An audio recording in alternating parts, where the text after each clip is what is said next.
message that reminds your customers what you have to offer. Remember, your customers can either drive to you or through you. And here at iFIBER ONE Newsradio, we want to direct customers to you. Being the only talk radio formatted station in the entire South Sound region, we have an entire new market for your business to advertise in. As your sales lady, I take pride in providing your business with the best advertising because I want your business to succeed. So call me today at 360-463-2558 and ask for Kat. Mornings start with Daybreak on iFIBER ONE Newsradio. Join Jeff and Carol weekdays from 6 to 9 on AM 1030 and FM 1033 KMAS Shelton. Here's the latest from ABC News. I'm Karen Chase. Donald Trump and Hillary Clinton are looking ahead to the general election and winding down their delegate race operations after big wins in the northeastern primaries. Trump swept all 5, and ABC political analyst Steve Roberts says voters have spoken. If he were 50 votes short or 75 votes short, it's just impossible to me to imagine how the convention then turns to Cruz or anybody else who have gotten millions of votes fewer than Donald Trump at the risk of totally alienating this major force in the Republican Party. Trump is now focusing on Hillary Clinton, saying she wouldn't be doing so well if she weren't playing the woman card. Clinton, who won 4 out of 5 races, fired back. If fighting for women's health care and paid family leave and equal pay is playing the woman card, then deal me in. A big recall of cooked chicken products is in full swing. ABC's Alex Stone tells us what to look for. Over 4.5 million pounds of fully cooked chicken products are being recalled by poultry producer Pilgrim's Pride. It's on top of a recall of 41,000 pounds of cooked chicken nuggets announced on April 7th.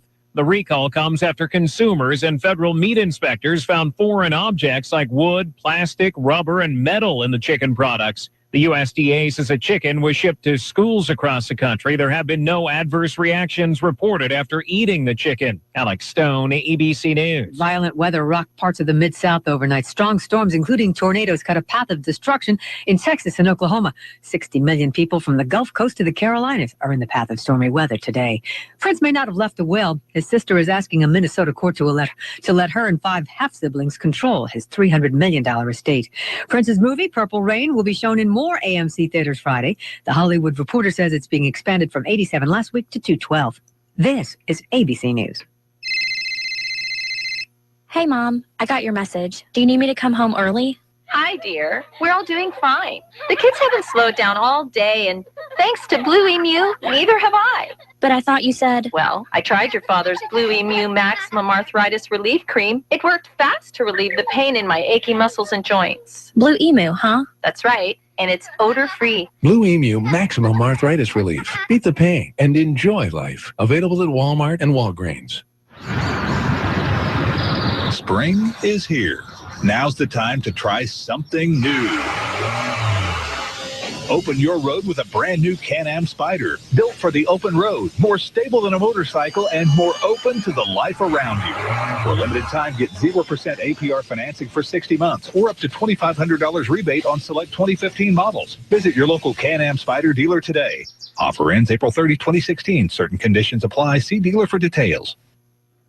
What started out as a fun team effort involving Reebok in the movie Aliens turned into a gender controversy. ABC's Jason Nathanson explains. On Tuesday, Reebok released shoes called the Alien Stomper, replicas of the boots worn by Sigourney Weaver in the 1986 movie Aliens. You're going out there to destroy them. A lot of people thought they were cool. They sold out in under 40 minutes, but some were ticked off to learn that a shoe worn by one of the baddest women in film were only being sold by Reebok on their website in men's sizes. Outrage followed on Twitter and a statement from Reebok calling it a mistake that they miscategorized the Alien Stomper as a men's shoe. It was actually unisex with sizes that would fit women. Get them out of there! No word if Sigourney Weaver got a pair. Jason Nathanson, ABC News, Hollywood. Actress Amanda Peet says no plastic surgery for her. The 44-year-old actress says she's defiantly staying off the operating table. She wants to age gracefully. She says the focus on youth is the reason girls as young as 9 show anxiety about their looks. Karen Chase, ABC News. Local news is brought to you by Fred Holmes Tree Service. FredHolmesTreeService.com, 427-4489. From the iFIBER ONE Newsradio studios, I'm Mary Lynn Foster. A 19-year-old Shelton driver faces a vehicular homicide charge following the death of a pedestrian in Thurston County. 61-year-old Maria Hoagland died Friday at Harborview Medical Center in Seattle, a day after she was struck. Police said Hoagland and a man were in the crosswalk when they were hit last Thursday by the truck driven by Jared Grant Deshawn. The other person hit sustained broken ribs and a hip fracture. Documents show that Deshawn was under the influence of medication and marijuana. A 22-year-old Shelton man lost control of his vehicle and crashed into a power pole Monday night, causing a power outage and delaying the opening of Shelton, Pioneer, and Southside District schools yesterday morning. The Ford Explorer veered off Shelton Springs Road to the right, striking the pole. The driver was not injured. Mason PUD 3 is getting an A+, and it's another indicator of the strength of its financial management. Standard & Poor's Rating Services announced April 14th that it has affirmed PUD 3's bond rating as A+ stable.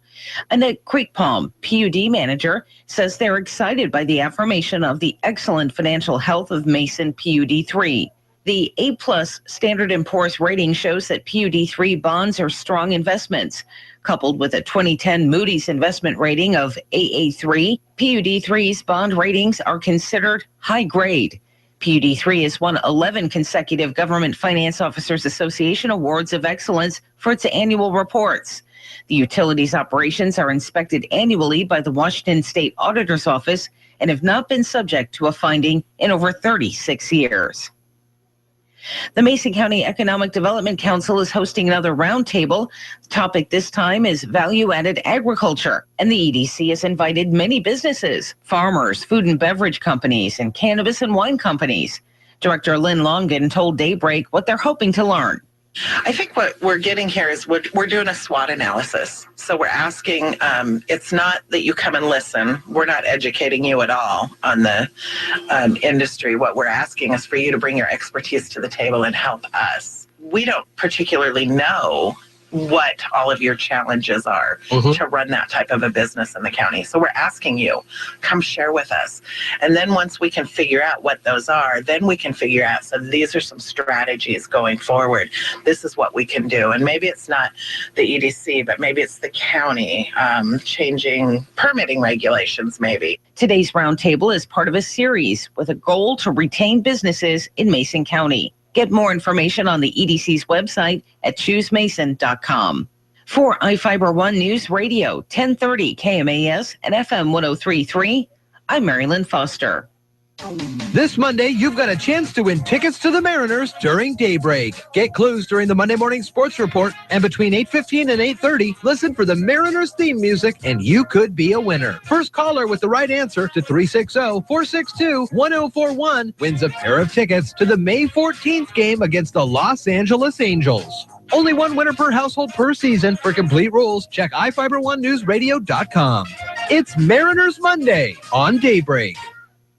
Arch Mechanical. Our name begins with affordable. Affordable refrigeration, cooling, and heating. Whether residential, commercial, or food service equipment, your satisfaction is of utmost importance. And with over 30 years of experience, Arch Mechanical Service is backed by a 30-day labor guarantee. Serving South and West Puget Sound, there is no need to pay for one of those big city technicians. Call 360-229-2139. Arch Mechanical. Our name begins with affordable.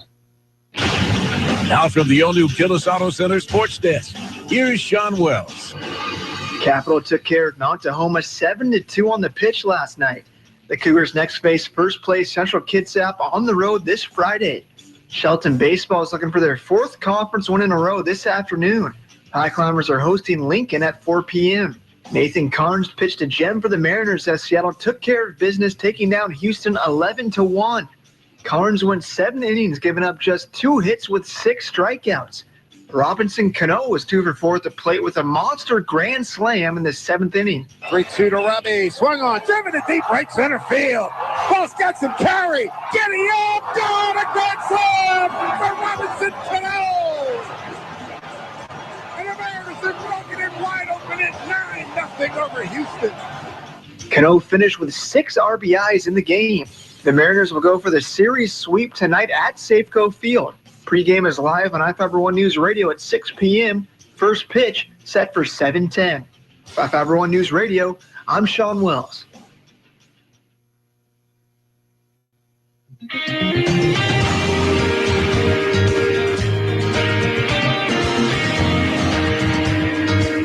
Good morning. It's 10 after 6, and I'm Carol Gardner. We're going to have some cloudy day today, maybe some showers, low 60s. Tomorrow, clouds again early, and then we're going to clear up for sunshine. Highs in the mid-60s again. Right now, it's 45. Now, from the iFIBER One News Radio studios, it's Daybreak. Providing local news, sports, weather, and interviews to the South Sound's most important people. You.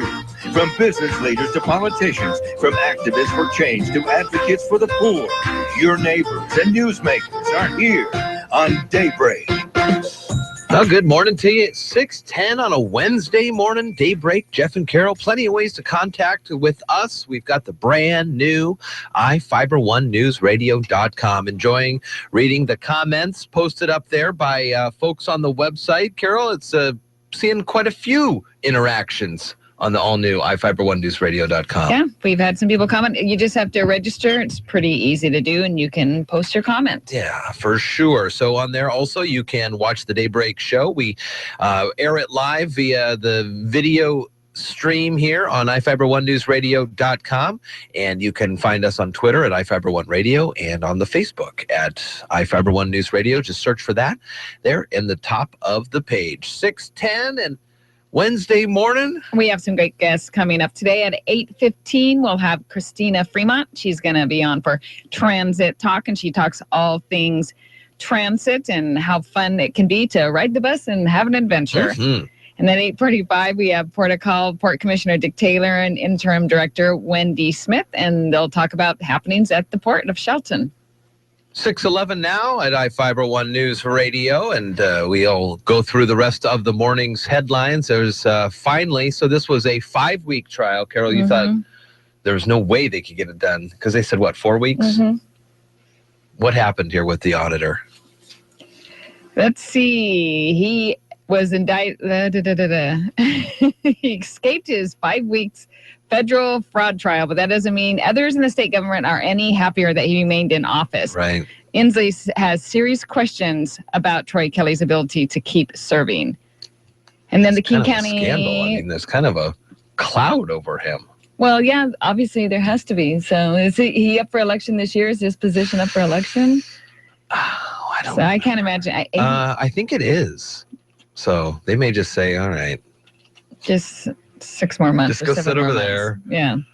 We'll deal with you in a little bit. And it looks like the King County has imposed an emergency moratorium on pot businesses in unincorporated areas. Seattle Times reports council members voted 8-1 on Monday for a 4-month ban after hearing reports that residents were opposing the businesses and that businesses were clustering in certain less affluent areas. We have all that and more.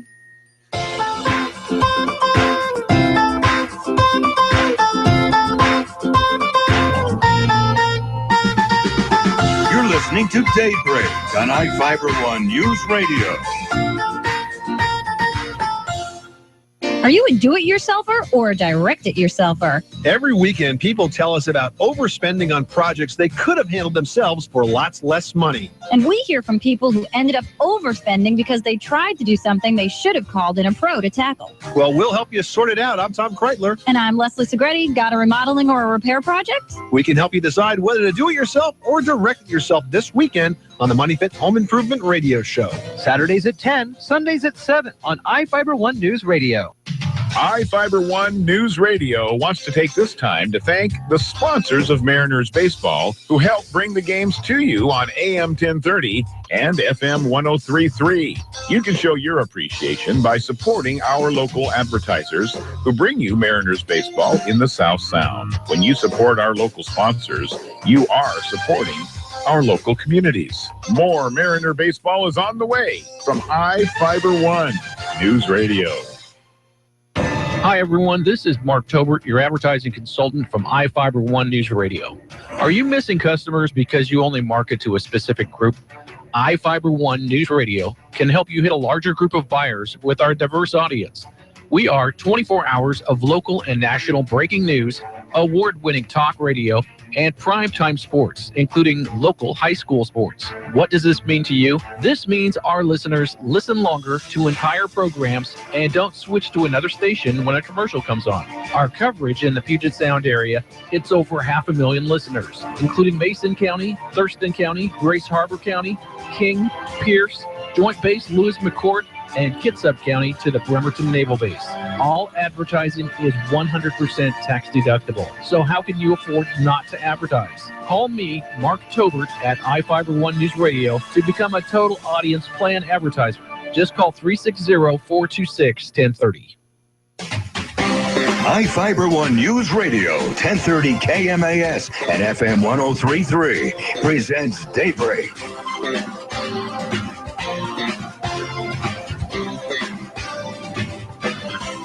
6:15 at iFIBER One News Radio. Good morning to you. Mary Lynn Foster comes up in a couple of minutes, about 15 minutes or so. The S&P rates Mason PUD3's financial strength with a big A+.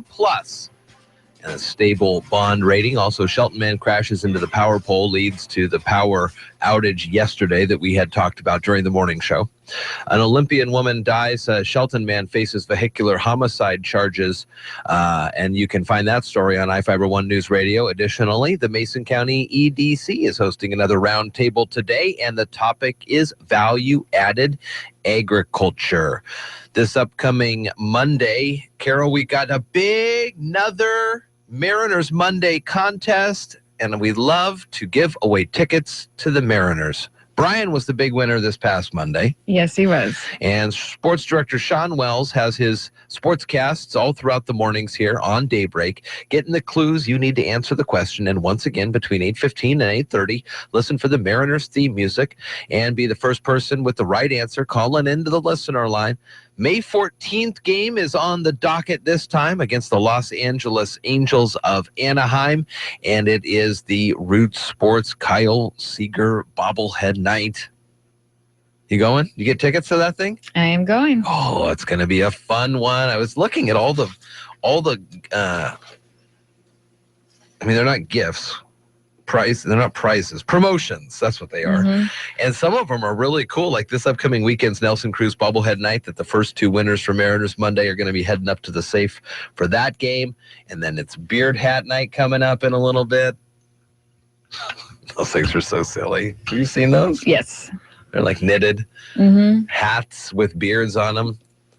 I can only imagine the people at the end of the game who go and clean up Safeco Field and find these beer-laden beards that people have just left. Yeah, there's probably lots of gross stuff that they unfortunately have to when find. We used to go to the Seahawk games, after the games, you could, because we were up in the nosebleeds, so as you walk down the rows, you could scan left to right and often see not only the day's giveaways, but jackets and sweatshirts, because, it'll often go from summer to winter in the stretch of a 3-hour game.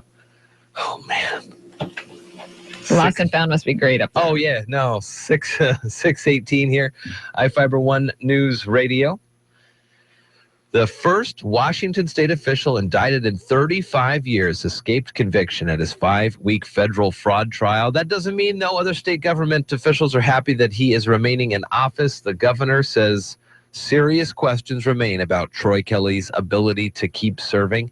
The Metropolitan King County Council has imposed an emergency. Oh, I'm sorry. Those are the news headlines that we went through the last time. The governor says he's waiting to see what prosecutors will do in a statement yesterday that says the state does not have much needed closure on this case, regardless of the outcome in court today. Serious questions remain about Troy Kelly's ability to successfully fulfill his role as the state auditor. Democrat elected in 2012, so his 4-year term coming up here. Prosecutors accused Kelly of pocketing $3 million. The jury, 3.5 days of deliberation, failed to reach a decision on 14 counts, including whether Kelly possessed stolen money. As more states and cities phase in new laws raising wages to at least $15 an hour, They're learning just how difficult it can be to make sure tens of thousands of businesses actually pay their workers what the laws require. Most local and state officials take a passive approach to enforcement, waiting for workers to complain about being cheated rather than trying to audit company payrolls. But the problem is that many workers fear they'll be fired if they report on their bosses. I buy that. Labor activists say the new living wage laws are meaningless unless authorities become more proactive. Already, they say roughly 1 in 4 businesses nationwide cheat their workers by failing to pay minimum wages. How do the workers not know that? So you get your check after 2 weeks, and even the first 2 checks or so from a new job, don't you go and maybe you don't get your checks engineer on time, or there might be all sorts of problems that come up. And plus, maybe you didn't realize that you get the $15 an hour. Maybe your boss isn't going to tell you because they don't want to pay you. No, why would they want to tell you? 620, iFIBER One News Radio. Big night for Donald Trump and Hillary Clinton in the Northeast primaries. Trump sweeps all 5 states.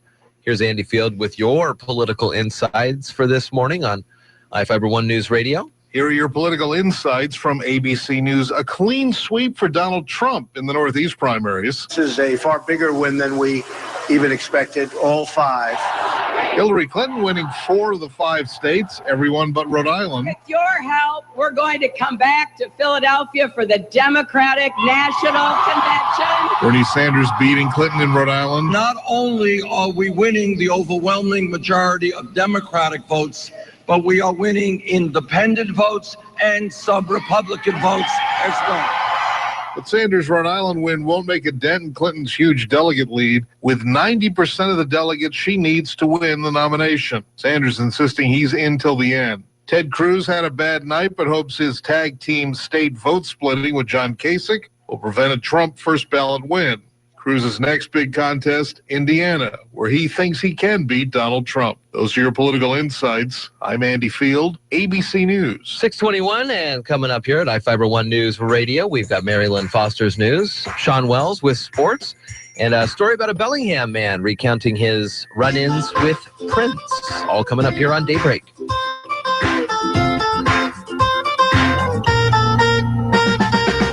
You're listening to Daybreak on iFIBER One News Radio. Did you ever look at the stains in your coffee cup and then realize that's exactly what happens to your teeth? Paraswabs is the 5-minute solution to get your teeth white without visiting the dentist. This is John Greenhut, the CEO of Paraswabs. And if your teeth are stained from coffee, tea, or smoking, all it takes is 5 minutes with Paraswabs. In 5 minutes, you'll see an average of 2 shades whiter teeth, and in 7 days, 6 shades. It's clinically proven to whiten natural teeth as well as caps and veneers. The secret is the tooth detergent that was developed by Dr. Martin Ginniger that lifts stains off of your teeth. Best of all, there's no messy strips or trays that you have to leave in your mouth for an hour. Just swab your teeth for 5 minutes and you're done. To try Paraswabs risk-free, call 1-800-928-7113. That's 1-800-928-7113. I guarantee your bright white smile will have your friends, family, and coworkers talking about how great you look. Try it risk-free today. 1-800-928-7113. That's 1-800-928-7113. Everyone needs health care insurance. It's the law now.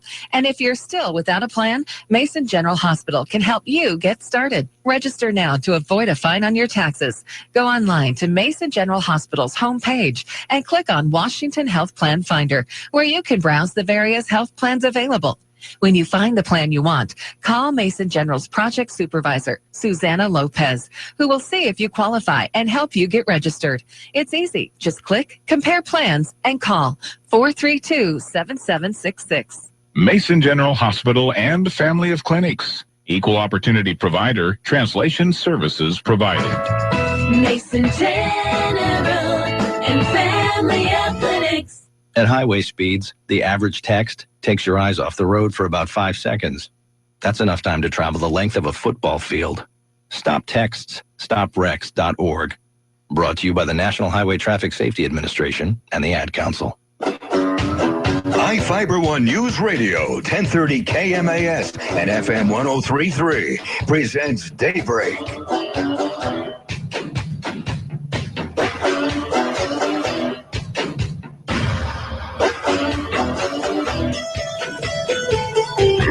625, iFIBER One News Radio.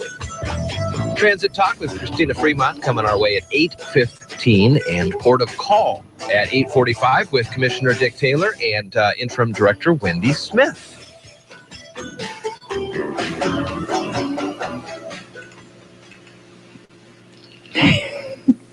The Metropolitan King County Council has imposed an emergency moratorium on pot businesses in unincorporated areas. The Seattle Times reports council members voted 8-1 Monday for the 4-month ban after hearing that residents were opposing the businesses and reports that businesses were clustering in certain less affluent areas. The emergency moratorium went into effect on Monday. Council members say the emergency nature of the vote was necessary to avoid a flood of applications that could have come if they have notified the public ahead of time. King County won't accept or issue any permits for marijuana businesses for the next 4 months. The council is required to hold a public hearing in the next 60 days to take public comments. Tacoma Public Schools say tests performed last May found high levels of lead drinking in the water at 4 additional schools. The district said Tuesday that it discovered those test reports were while reviewing records Monday night. The district earlier Monday informed parents of high lead levels found at 2 elementary schools, Mann and Reed. The district said high levels of lead were found in isolated locations, Whittier, DeLong, Manitou Park elementary schools, as well as the Madison Head Start program. During the May 2015 tests, officials said it does not appear that any steps were taken to correct the problems at those locations. The district blocked off drinking fountains and ordered bottled waters at the school. An audit of all past water quality tests at every school is planned. A Washington State man who made more than 24 custom guitars for Prince in the 1980s is recalling what it meant to his little company following Prince's sudden death last week. Luther Andy Beach of Bellingham says he started making guitars for the singer after moving to Los Angeles in the late 80s and meeting a bass technician who works for the Prince. He made a total of 31 maple and mahogany guitars for Prince, including the cymbal-shaped guitar Prince played during the halftime performance of the 2007 Super Bowl. Oh, that's the best Super Bowl halftime show. That's what you say. Ever. The I'm not the only ever. one. I'm not the only one that says that. All right. Beach says that most people in Prince's situation would take an endorsement deal and play one brand of guitar, but Prince wanted to find unique things. Beach called the singer's death devastating and said, to have someone at that level give him a chance was huge. Man, that's pretty cool. We have got property taxes are due this upcoming Friday, actually the 30th of the month, but the 30th is a Saturday, so you have until Monday to get those in here in Mason County.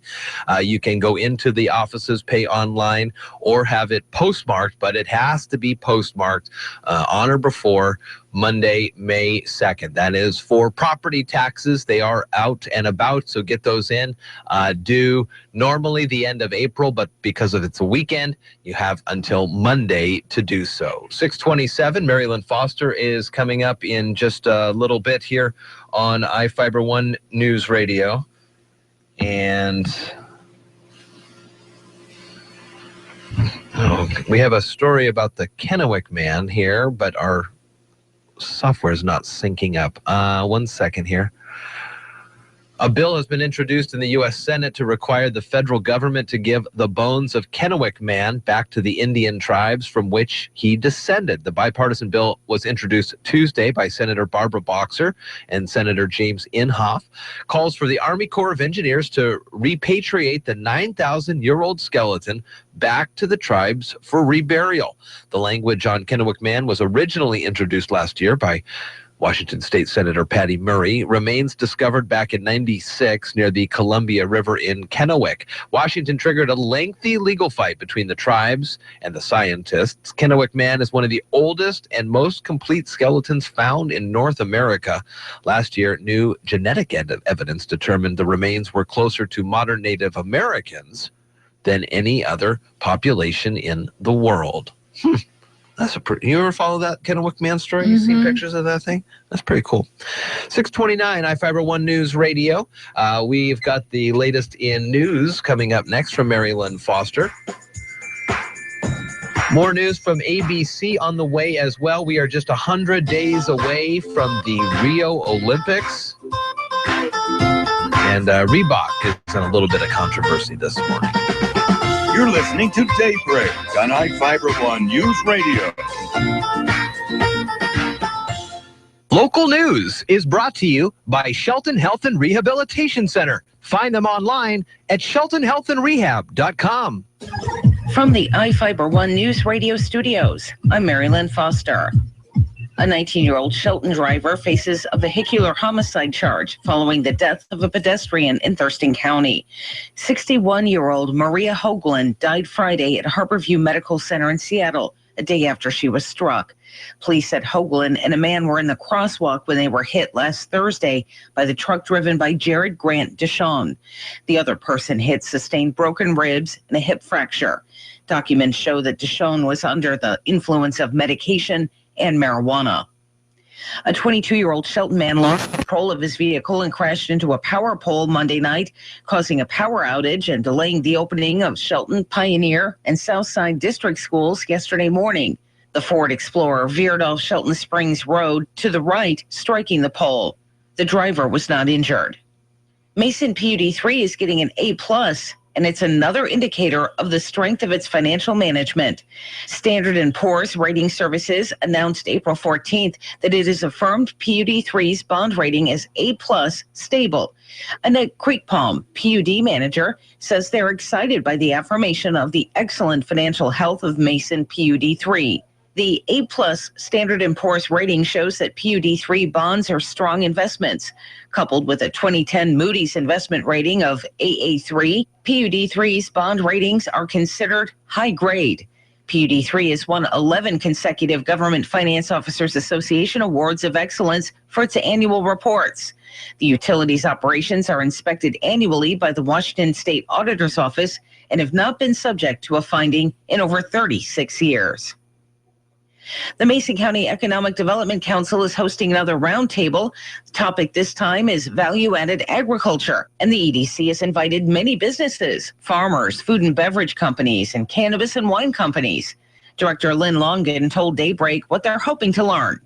I think what we're getting here is we're doing a SWOT analysis. So we're asking, it's not that you come and listen. We're not educating you at all on the industry. What we're asking is for you to bring your expertise to the table and help us. We don't particularly know what all of your challenges are to run that type of a business in the county. So we're asking you, come share with us.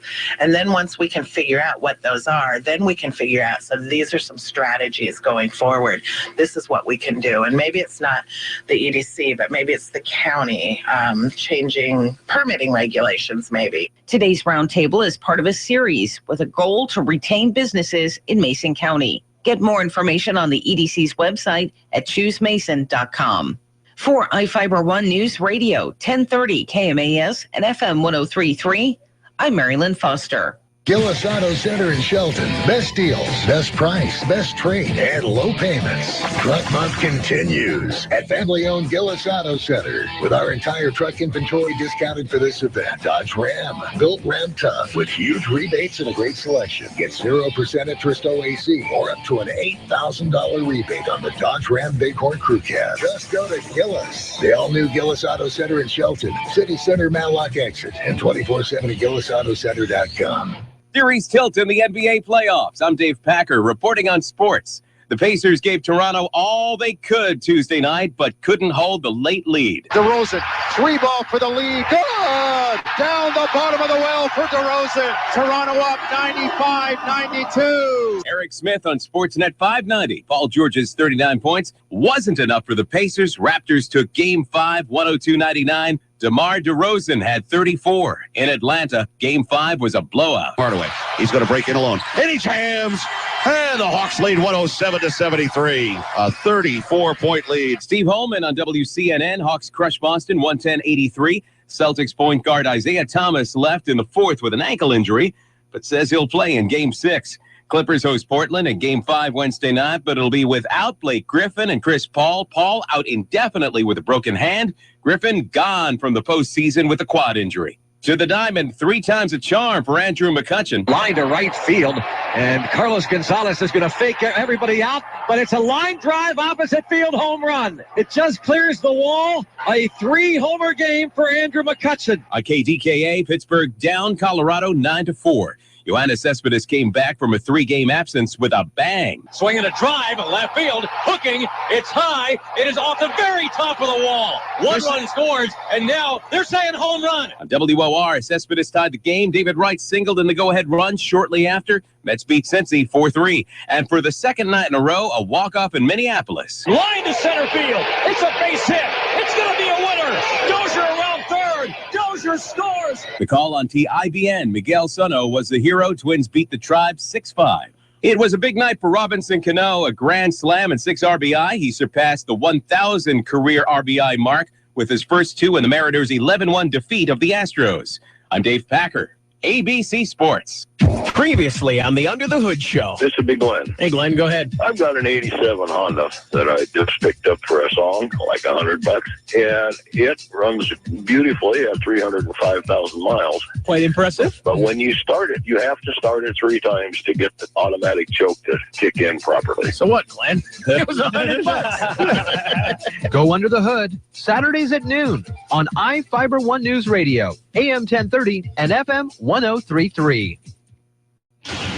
Now from the all-new Gillis Auto Center Sports Desk, here's Sean Wells. Capital took care of Mount Tahoma 7-2 on the pitch last night. The Cougars next face first-place Central Kitsap on the road this Friday. Shelton Baseball is looking for their 4th conference win in a row this afternoon. High Climbers are hosting Lincoln at 4 p.m. Nathan Carnes pitched a gem for the Mariners as Seattle took care of business, taking down Houston 11-1. Carnes went 7 innings, giving up just 2 hits with 6 strikeouts.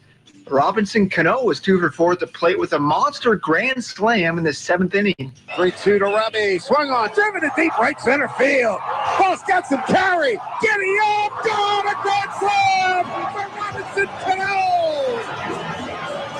And the Mariners are broken it wide open at 9-0 over Houston. Cano finished with 6 RBIs in the game. The Mariners will go for the series sweep tonight at Safeco Field. Pre-game is live on iFIBER One News Radio at 6 p.m. First pitch set for 7:10. iFIBER One News Radio, I'm Sean Wells.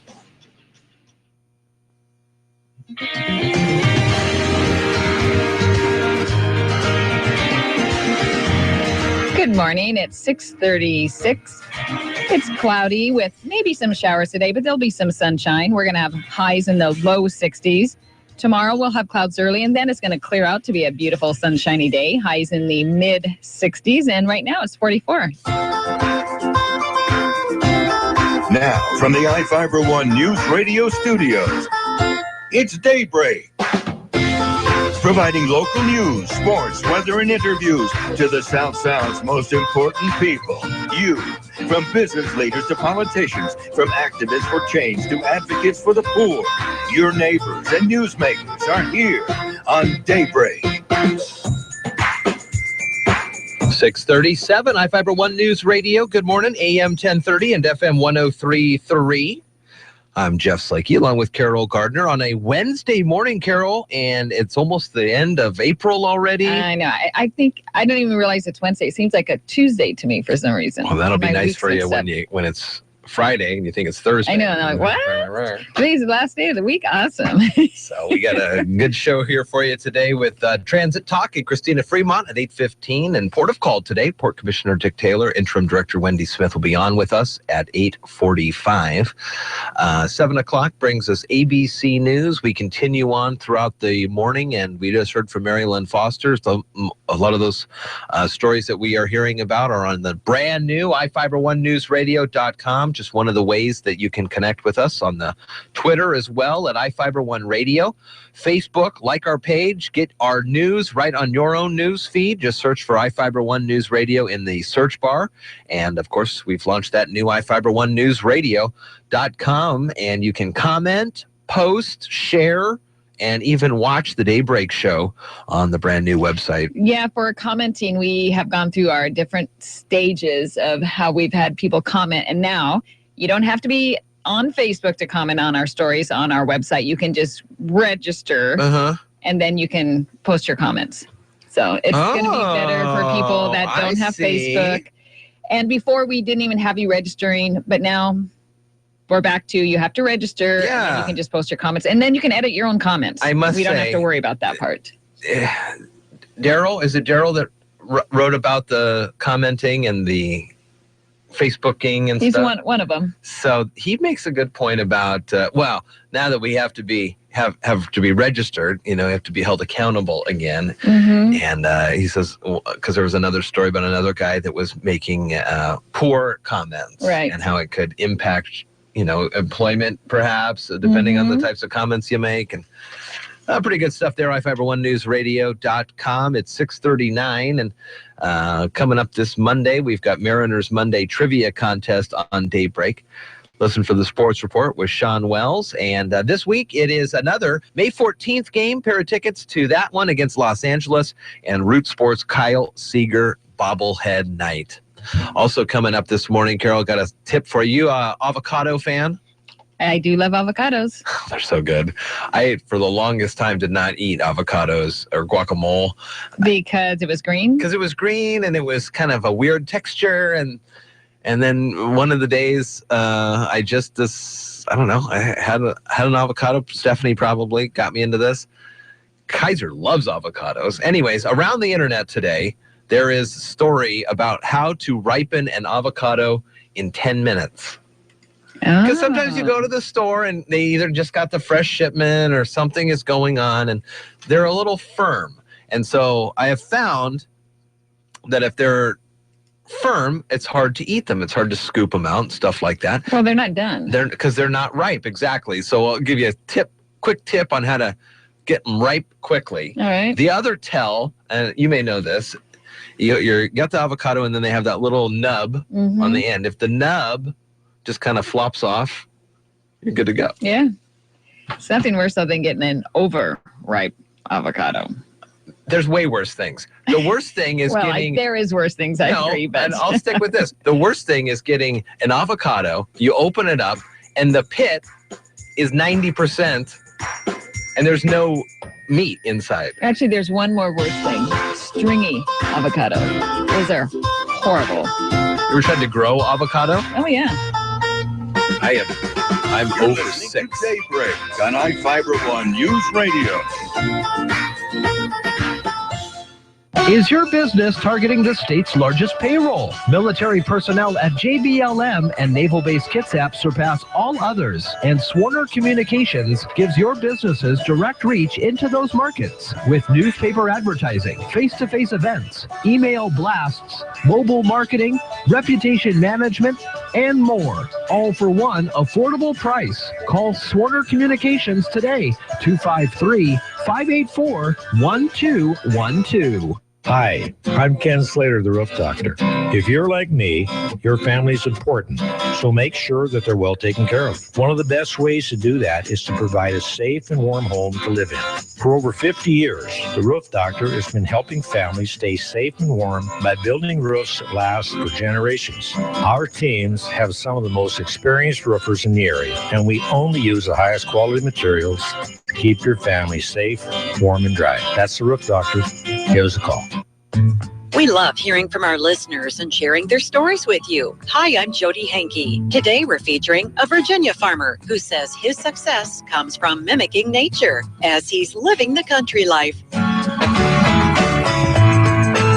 Living the country life. Ideas and inspiration for your place in the country. You can find more information on today's topic and from previous shows by visiting us online at livingthecountrylife.com.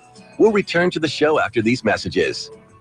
He's done 3 tours and now he's saving his dad's farm. Do you know a farmer veteran like that? We're inviting you to share their story. Successful Farming Magazine and Grasshopper Mowers are teaming up to acknowledge and thank farmer veterans for their service. This new initiative is called From Fighter to Farmer. Enter any veteran farmers you know in our contest at agriculture.com/fighter to farmer. Explain the veteran's military experience and farming operation, along with the involvement they have in your community. 3 veterans will receive a combination prize package of $5,000 and a vacation to Nashville. One lucky winner will also receive a $10,000 gift certificate to spend at Grasshopper Mowers. No purchase necessary. Open to legal residents of the 40 contiguous United States and D.C. 13 years and older. Begins February 1st, 2016 and ends April 30th, 2016. Subject to official rules at agriculture.com/fighter-to-farmer rules. Void in Alaska, Hawaii, and where prohibited. Sponsored Meredith Corporation. From Fighter to Farmer is brought to you by Grasshopper Mowers. Enter any veteran farmer you know in our contest at agriculture.com/fighter-to-farmer. The land on Polyface Farm of Swope, Virginia has been worked for over 2 centuries. You'd think it would be tired out, but owner Daniel Salatin says they're healing the land and the food it produces. All they're doing is following nature's template to capture nutrients wherever they can. For example, at the end of the winter, there is 4 feet of layered wood chips, manure, and corn in the cow barn. Then they let the pigs in to turn the huge pile into compost. Daniel calls them pigerators and lets them do what comes natural. And we believe that if we just get out of the way and put the animal in a successful environment, these pigs have a plow on the end of their face for a reason. It's not for slatted floors and cement. It's to turn things over. So they go through like gigantic egg beaters, rooting up the corn, rooting up the bedding, and it begins to compost. Suddenly you inject the oxygen. So hence the word pig aerator. What's great about this is they do it for free. When the pigs are done with their job, Salatin says they clear a small patch of woodland as a pig pasture and move them from paddock to paddock. The cows go out on grass pasture and, of course, leave lots of manure that can breed pathogens and insects. So again, looking to nature, Salatin has his solution. If pigs plow, chickens scratch. Chickens have a rake on their end of their foot and a pair of tweezers on the front of their face. So let's use them, put them to work. So we bring our egg mobile in behind the cows on a 3-day delay, and the chickens scratch through the cow pies and eat out the fly larvae. But what's really great is you're talking about multi-use. We want to multiple use the animals. Daniel says everything on the farm has to appreciate its value. All of their systems, animals, and management need to leave everything they touch better. We'd like to hear what makes your place special. Tell us about it at livingthecountrylife.com. I'll see you in the country. Living the Country Life. Ideas and inspiration for your place in the country. You can find more information on today's topic, share your tips, and post photos by visiting us online. iFIBER ONE News Radio, 1030 KMAS and FM 103.3 presents Daybreak.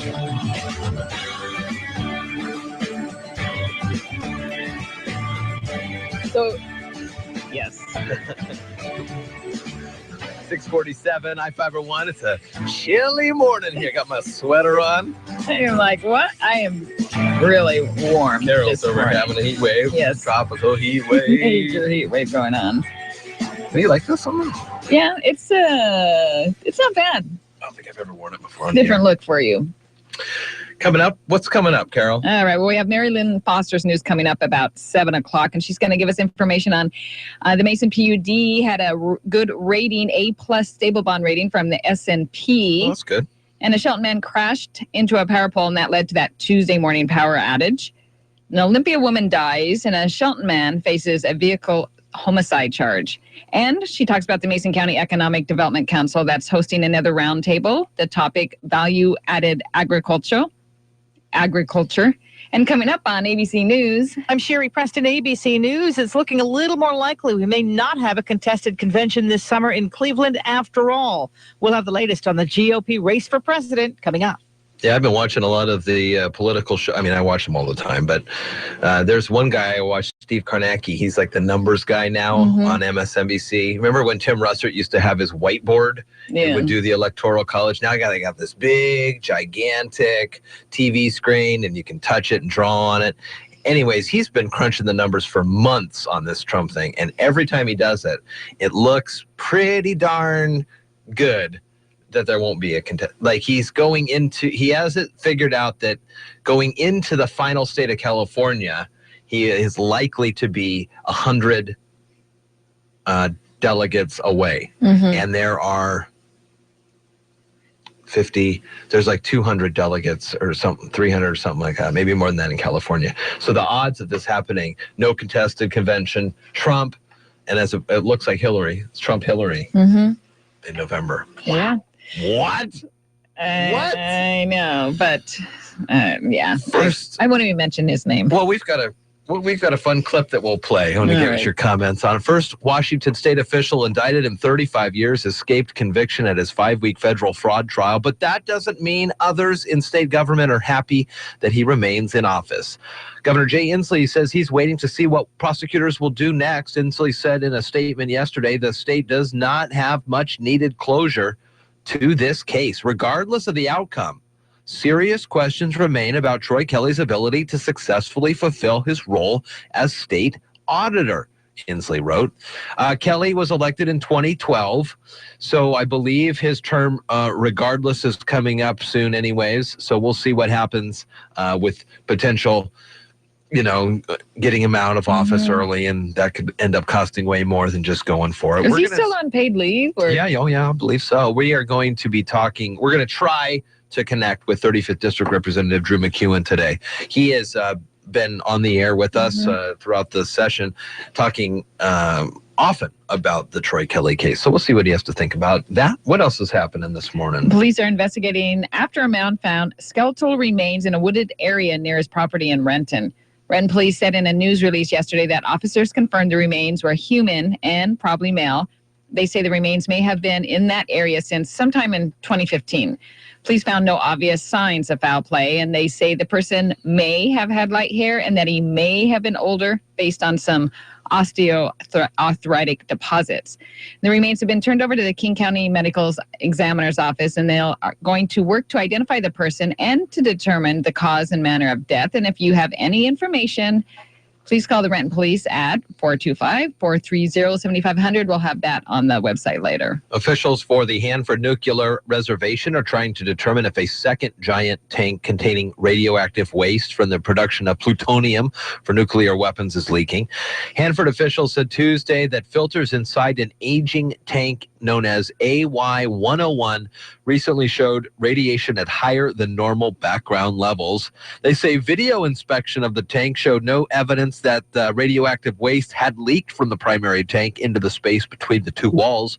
They say a leak is one possibility that they are studying. 6:51 here, iFIBER One News Radio, Old Farmer's Almanac, and when we come back, how you can go from firm to soft in 10 minutes with your avocados. Not too soft though, right, Carol? Well, depends if you want to make guac.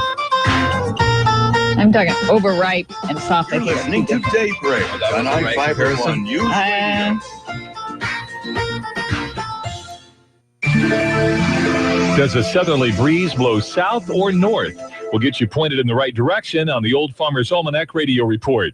With more practical tips and useful advice, this is the Old Farmer's Almanac Radio Report for Wednesday, April 27th, the 118th day of the year. War hero and 18th President Ulysses S. Grant was born on this day, and mothers rejoiced when Pampers disposable diapers were patented in 1961. Here's a basic weather question that we often hear, and the answer isn't as obvious as it might seem. Does wind direction indicate the direction it blows from or towards? The answer, of course, is from. Winds are always named for their source. In other words, a west wind blows from the west towards the east. Just the opposite is true in other parts of our language. For example, an eastbound train or a ship on a southerly course would be going towards those directions. That's the Old Farmer's Almanac Radio Report. Have a question for the old farmer? Ask it online at almanac.com. iFIBER One News Radio, 1030 KMAS and FM 103.3 presents Daybreak. All right, good morning to you. Daybreak here at iFIBER One News Radio. ABC News coming up in a couple of moments. Talk about last night's big primary, Trump sweeps. All of those 5 in the Amtrak primary, Alicia. Something like that. Acela, the Acela primary. Pennsylvania, Connecticut. He's pretty smart when he's up there talking about his stuff, and it's supposed to be like a congratulations speech. I won. Hey, I won. But the way that he does it is that he'll go out there and he'll say some words, and then to make sure that the press keeps covering it, he turns it into a press conference. So after he gets done saying some words, he takes questions, and of course they're not going to go away from that because I want to see what he's going to say about something. Yeah, I don't even want to say his name. Oh, my goodness. That's so crazy. 6:53, iFIBER One News Radio. It is almost summertime. It's getting warmer and warmer around here. And one of the things that can make any burger, breakfast sandwich, dip, party better, avocados. If you like them. And I have gone through a transition to now I am pro avocado. I don't know why, but guacamole for whatever reason was off-putting to me. Now I put avocado on all sorts of stuff, and Kaiser eats it up. So of course we're going to have it in the house. You go to the store though, Carol, and you're walking around and you're feeling the avocados, and they all are very firm. But you got something to do that night.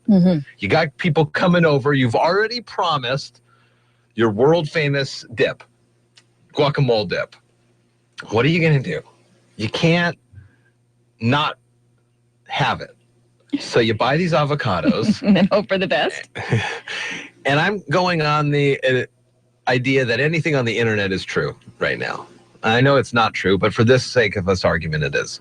Take those avocados, you wrap them in tin foil, pop them in the oven at 200, 10 minutes. Good to go. All right, so I want you to actually do this. Maybe film it so we can verify it. In real time? In real time. And see if it's if it works? If it works. Okay. I'd like to know if it works. And if anybody out there has done it, please give us a call. Can do that. Or you Let can us also, we'll share this page on our Facebook page, also Twitter at iFIBER One Radio. Just many of the ways to connect with us. But that's just one of the ones. Do you have a favorite guac recipe? No. I am a purist. So just the avocado? And salt. It's really just, if it's a good avocado, it's just really good. Yeah, there's some really good ones out there. Delicious. 6:55, iFIBER One News Radio, CNBC Business Radio Report coming up in just a couple of minutes here. Last night I was watching Trump's the presumptive. He calls himself now the presumptive nominee because mathematically Kasich and Cruz can't get there. But we'll see what happens. But he was talking, and he's talking about Hillary. Trump says, well, the only reason she's going anywhere is because she's playing the woman card. And if you watch, you're not watching him during this segment. What you're watching for is Mary Pat. Do you know who Mary Pat is? Governor Christie's wife. Governor Chris Christie came out early and endorsed him. She kind of does a little eye roll, and it's all because of what happened there last night. Donald Trump repeated this criticism of Hillary Clinton in his victory speech Tuesday night in New York. The only card she has is the woman's card. She's got nothing else going. But then went further. And frankly, if Hillary Clinton were a man, I don't think she'd get 5% of the vote. Well, if fighting for women's health care and paid family leave and equal pay is playing the woman card, then deal me in. Clinton in her earlier victory speech in Philadelphia. Chuck Siebertson, ABC News. I mean, I was thinking about this. And so she was the first lady. And then after that, though, she was a senator for New York for 8 years, where he's from, and Secretary of State for 8 years. So there's a little bit of a background there. Yeah. So, big-time lawyer. Yeah. I mean, I'd say she has qualifications to run the government. I'd say so, too. Versus Trump. He's a businessman. Yeah, but is his businesses really that great, or is he all talk, which sort of seems like it? If it's him as businessman, he's very successful. Well, hugely successful. Yeah. If you like the way he runs businesses. I like the Apprentice. Yeah, but it's all for show. Well, it's show business. Yeah. Politics is show business for ugly people. That's what the world will think of the U.S. You're listening to Daybreak on iFIBER One News Radio. I'm Chris Maurer, CNBC Business Radio. Stocks are lower. The Dow's down 20 points. The Nasdaq lower by 33. Yahoo announcing it has reached a settlement with activist hedge fund Starboard Value. As part of the agreement, the internet giant would allow Starboard to add 4 members to its board. Outgoing Valiant Pharmaceuticals CEO Michael Pearson is expected to tell a U.S. Senate panel today he regrets raising the price of a life-saving heart drug. In prepared testimony, Pearson will say that he and the company were too aggressive. Mondelez posting better than expected profit and revenue. The Oreo cookie maker getting a boost by raising prices on some of its products. And sports apparel maker Adidas is raising its outlook for the year as it gains ground on larger rival Nike. Adidas has been getting a boost from collaborations with celebrities Kanye West and Pharrell Williams. Chris Maurer, CNBC. I'm Nick Soboleski, a Select Quote agent with a true story that could save you hundreds of dollars a year. A woman named Linda just called. Her husband, Ray, has a $300,000 group life insurance policy, but is changing jobs and can't take it with him. Well, I impartially shopped the highly rated term life insurance companies we represent and found Ray, who is 41 and takes medication to control his cholesterol, a 10-year, $500,000 policy for under $26 a month. That's almost twice the coverage for less than half of what he had paid. If SelectQuote hasn't shopped for your life insurance, you're probably paying too much. For your free quote, call 1-800-597-4816. That's 1-800-597-4816. 1-800-597-4816. Or go to SelectQuote.com. We shop. You save. Get full details on the example policy at SelectQuote.com/commercials. Your price can vary depending on your health, issuing company, and other factors not available. Tom Hartman is live and waiting your call. Weekdays from 9 to noon on iFIBER ONE Newsradio. AM 1030, FM 1033. KMAS Shelton.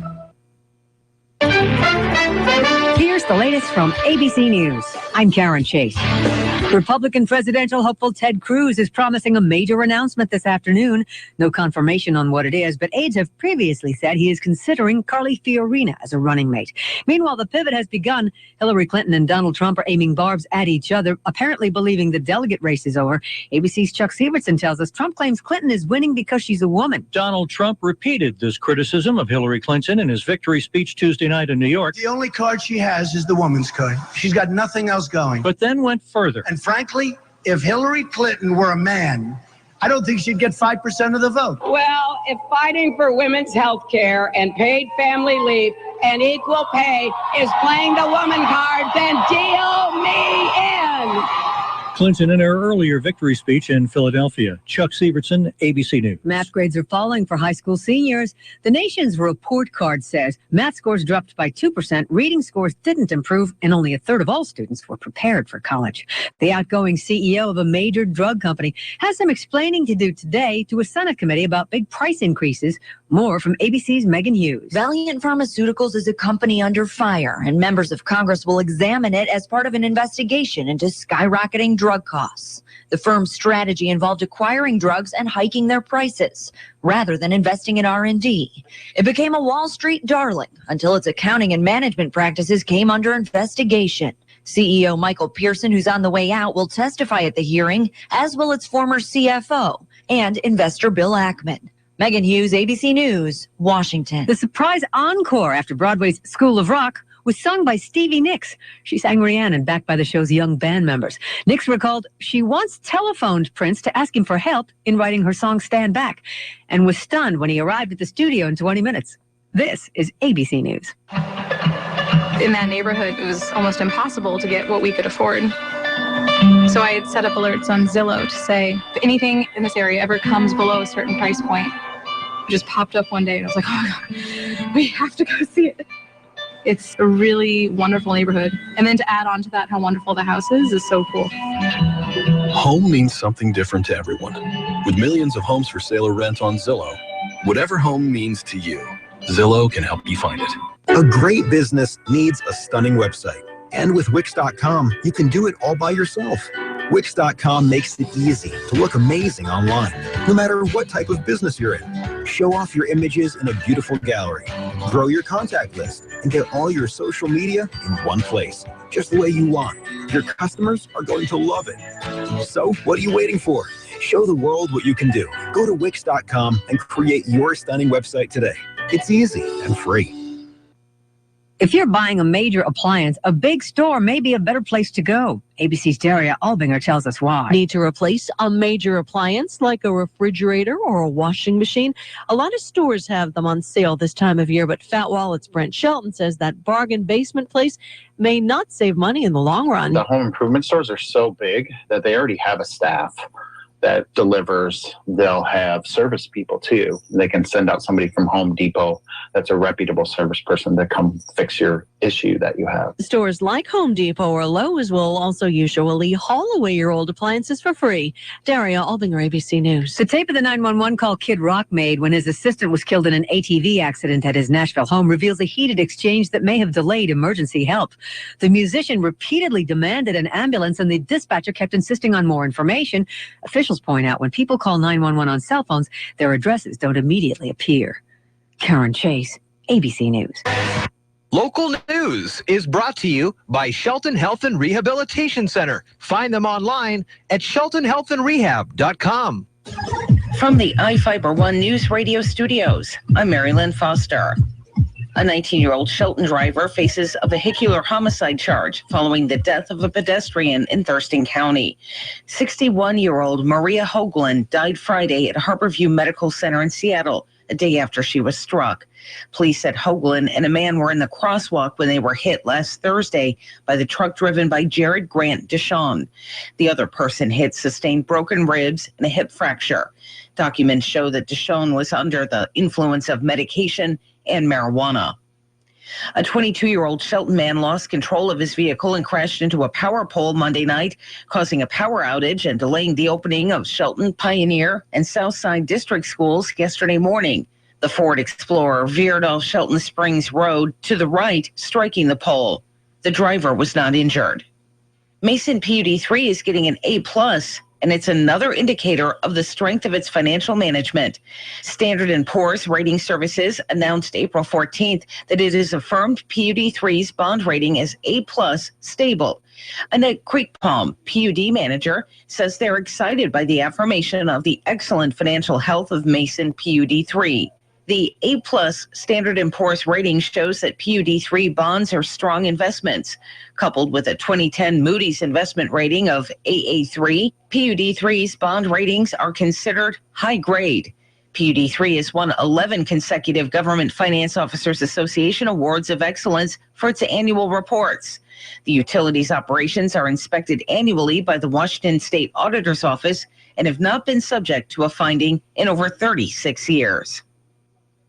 The Mason County Economic Development Council is hosting another roundtable. The topic this time is value-added agriculture, and the EDC has invited many businesses, farmers, food and beverage companies, and cannabis and wine companies. Director Lynn Longan told Daybreak what they're hoping to learn. I think what we're getting here is we're doing a SWOT analysis. So we're asking, it's not that you come and listen. We're not educating you at all on the industry. What we're asking is for you to bring your expertise to the table and help us. We don't particularly know what all of your challenges are to run that type of a business in the county. So we're asking you, come share with us. And then once we can figure out what those are, then we can figure out, so these are some strategies going forward. This is what we can do. And maybe it's not the EDC, but maybe it's the county changing permitting regulations maybe. Today's roundtable is part of a series with a goal to retain businesses in Mason County. Get more information on the EDC's website at choosemason.com. For iFIBER ONE News Radio, 1030 KMAS and FM 103.3, I'm Mary Lynn Foster. The Tom Hartman Show, live 9 to noon, weekdays on iFIBER ONE News Radio. Eventually, something is going to break through all the lies and all the hundreds of millions of dollars that Koch Industries and ExxonMobil and others have spent funding climate change deniers. Eventually, it's going to break through, and people are going to realize that for the last 40 years, they've been lied to by very wealthy people who are lying to us and allowing people to die just so they can protect their wealth. Not even protect their existing wealth, just so they can make more wealth. Wonder what the outrageously energizing experience of Mountain Dew Kickstart is like? Well, it's like a combo of 3 awesome things: dew, juice, and caffeine, rebooting your entire personal operating system. Mountain Dew Kickstart is in position for consumption. Release the Mountain Dew Kickstart. Mountain Dew Kickstart released. Experiencing a charge of Mountain Dew Kickstart now. Mountain Dew Kickstart operation successful. Roger that. Get charged up with Mountain Dew Kickstart, now in 4 energizing new flavors like Midnight Grape. It all starts with a kick. Now from the all-new Gillis Auto Center Sports Desk, here's Sean Wells. Capital took care of Mount Tahoma 7-2 on the pitch last night. The Cougars next face first-place Central Kitsap on the road this Friday. Shelton Baseball is looking for their 4th conference win in a row this afternoon. High Climbers are hosting Lincoln at 4 p.m. Nathan Carnes pitched a gem for the Mariners as Seattle took care of business, taking down Houston 11-1. Carnes went 7 innings, giving up just 2 hits with 6 strikeouts. Robinson Cano was 2 for 4 at the plate with a monster grand slam in the 7th inning. 3-2 to Remy. Swung on, driven to deep right center field. Ball's got some carry. Getting up, gone, a grand slam for Robinson Cano. And the Mariners are walking it wide open at 9-0 over Houston. Cano finished with 6 RBIs in the game. The Mariners will go for the series sweep tonight at Safeco Field. Pre-game is live on iFIBER One News Radio at 6 p.m. First pitch set for 7:10. For iFIBER One News Radio, I'm Sean Wells.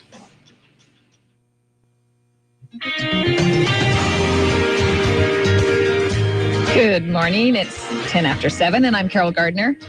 It's mostly cloudy, but there is a lot of sunshine also. We're going to have lows in the mid-60s today. Tomorrow, clouds early and then clearing out again for sunshine. Highs in the mid-60s. Looks like we might have some rain on Friday, and then it looks like it's going to be sunny for quite a few days. Right now, it's 44. Now, from the iFIBER One News Radio studios, it's Daybreak. Providing local news, sports, weather, and interviews to the South Sound's most important people. You. From business leaders to politicians, from activists for change to advocates for the poor, your neighbors and newsmakers are here on Daybreak. Well, good morning to you. 7:10 at iFIBER One News Radio and Daybreak with Jeff and Carol. Great guests coming up here in just a couple of moments, actually. We'll be talking with 35th District Representative Drew McEwen. We're going to have him on the air today because the first Washington state official indicted in 35 years escaped conviction at his 5-week federal fraud trial. But that doesn't mean others in the state government aren't happy that he remains in office. The governor himself says serious questions remain about Troy Kelly's ability to keep serving. And Drew has been talking with us about this case and about this entire the story since the beginning. Mm-hmm. And so we thought we'd call him up to try to get him on the air. And so he's going to come on about 4 minutes or so. Additionally, Transit Talk with Christina Fremont at 8:15 and 8:45. Port of Call with Port Commissioner Dick Taylor and Interim Director Wendy Smith. And other stories that we're covering, the King County Council has imposed an emergency moratorium on pot businesses in unincorporated areas. A man charged in connection with the sexual assault and hanging of a dog in Thurston County has pleaded not guilty to animal cruelty. The Olympian reports that James Evans entered the plea Tuesday. Police are investigating after a man found skeletal remains in a wooded area near his property in Renton. Renton police say in a news release yesterday that officers confirmed the remains were human and probably male. Officials for the Hanford Nuclear Reservation are trying to determine if a second giant tank containing radioactive waste from the production of plutonium for nuclear weapons is leaking. Oof. And Tacoma Public Schools say tests performed last May found high levels of lead in the drinking water at 4 additional schools. The district said yesterday that it discovered those test reports while reviewing records Monday night. The district earlier said informed parents of high levels of lead found at 2 other elementary schools. Also, a man recounts making Super Bowl and other guitars for Prince. And states and cities struggle to enforce living wage laws. There's a Bellingham. The Bellingham guy was the guy made the... I mean, I know the Super Bowl was awesome, but he made that guitar? Yeah. Wow. You're listening to Daybreak on iFIBER One News Radio. It's that time of year again for Seattle Mariners baseball, and iFIBER One News Radio is the only station to carry the Mariners in the South Sound. Be part of the team and advertise your business on iFiber One News Radio's coverage of the Mariners broadcast every day this season. Summertime in the Northwest means people traveling to enjoy outdoor activities and listening to the Mariners while camping, fishing, and boating. And the only place to listen to the Mariners around Puget Sound is on iFiber One News Radio. Your business should be part of the Mariners broadcast each day to hit one of the biggest listening audiences in radio.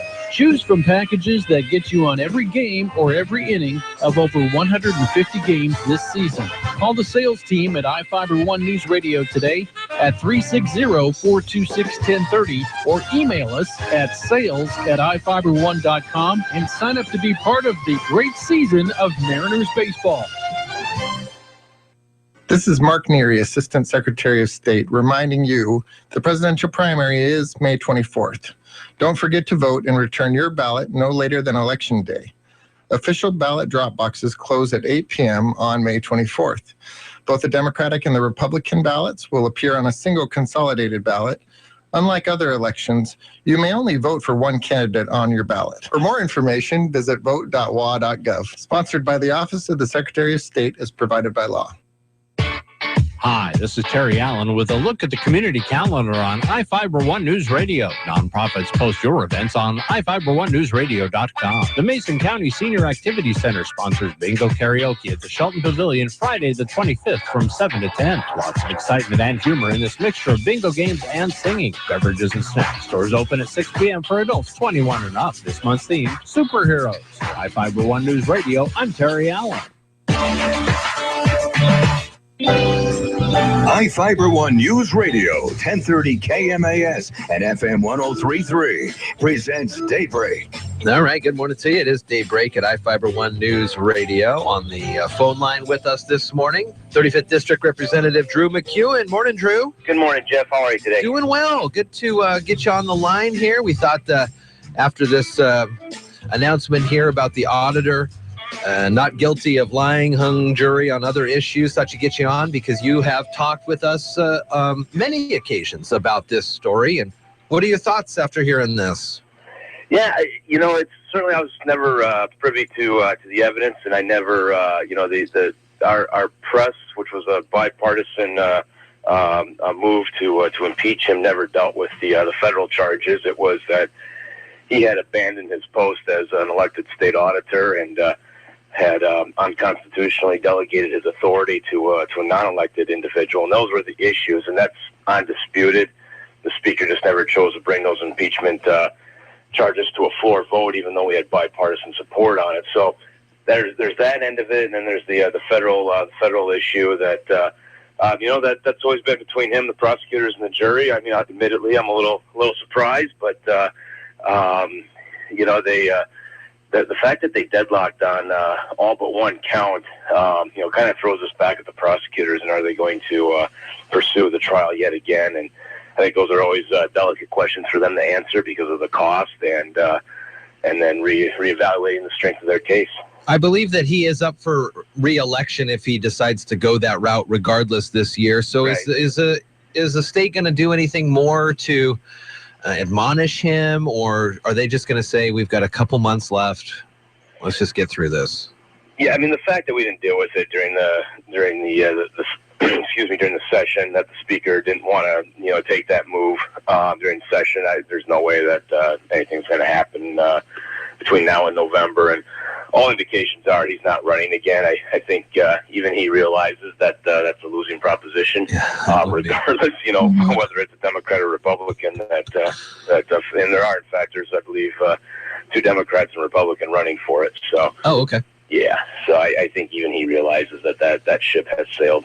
So I think this puts the wraps on this, or is he just going to fade off into the sunset as the first state official indicted in 35 years? Or most likely, the only other scenario would be is if the federal prosecution chose to retry him and they got a conviction, and that all happened prior to the end of the year. Under state law, a convicted felon cannot hold statewide office. So Had he been convicted on this trial, the office would have been declared vacant by the Secretary of State, and the governor would have appointed somebody. But so unless they were to choose to do that, I guess he could surprise us and resign. But I believe he either he or his attorney yesterday made a side statement that he intends to fulfill the rest of the year out. So we'll see. And we'll see what happens. What are you up to, Drew? I know that we're coming up on filing season and filing deadlines, and you're running for re-election again this upcoming August with the primary and then the general election in November. Have had a chance to relax a little after the special session before you get back into the swing of things? Yeah, well, you shift gears, you get caught up on all the things that that you were behind on. So I've been doing that, and looking forward to the 2016 campaign. And it sure is. I think it's fair to say on the national level that's an interesting show going on there. It sure is. So it's. But I'll be focused on my race, and look forward to it, and look forward to getting reelected in November. All right, Drew. Well, it's always nice to talk with you. Thanks for those couple of moments here this morning on this Auditor Troy Kelly story. I know you've been really involved in, at least with the statewide level, trying to get some action happening, and maybe this is about all we're going to get.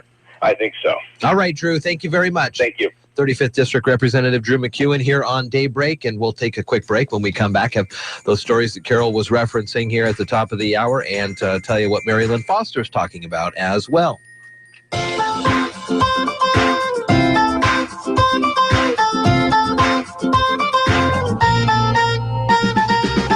You're listening to Daybreak on iFIBER ONE News Radio. What's taking so long to download that song? What are you using? Dial-up? No way, dude. I've got cable modem. What are you, a caveman? You have access to fiber. Why are you paying more for less when you can be using the fastest internet on the planet with iFIBER internet? Righteous, dude. What's that? Hurley, you could be surfing the web at least 40 to 200 times faster than cable modem using true light speed with iFIBER Communications fiber internet and still save some major bucks over cable modems. Get off that old analog cable and join this century with iFIBER internet. Hurley? Yeah? So what are you doing now?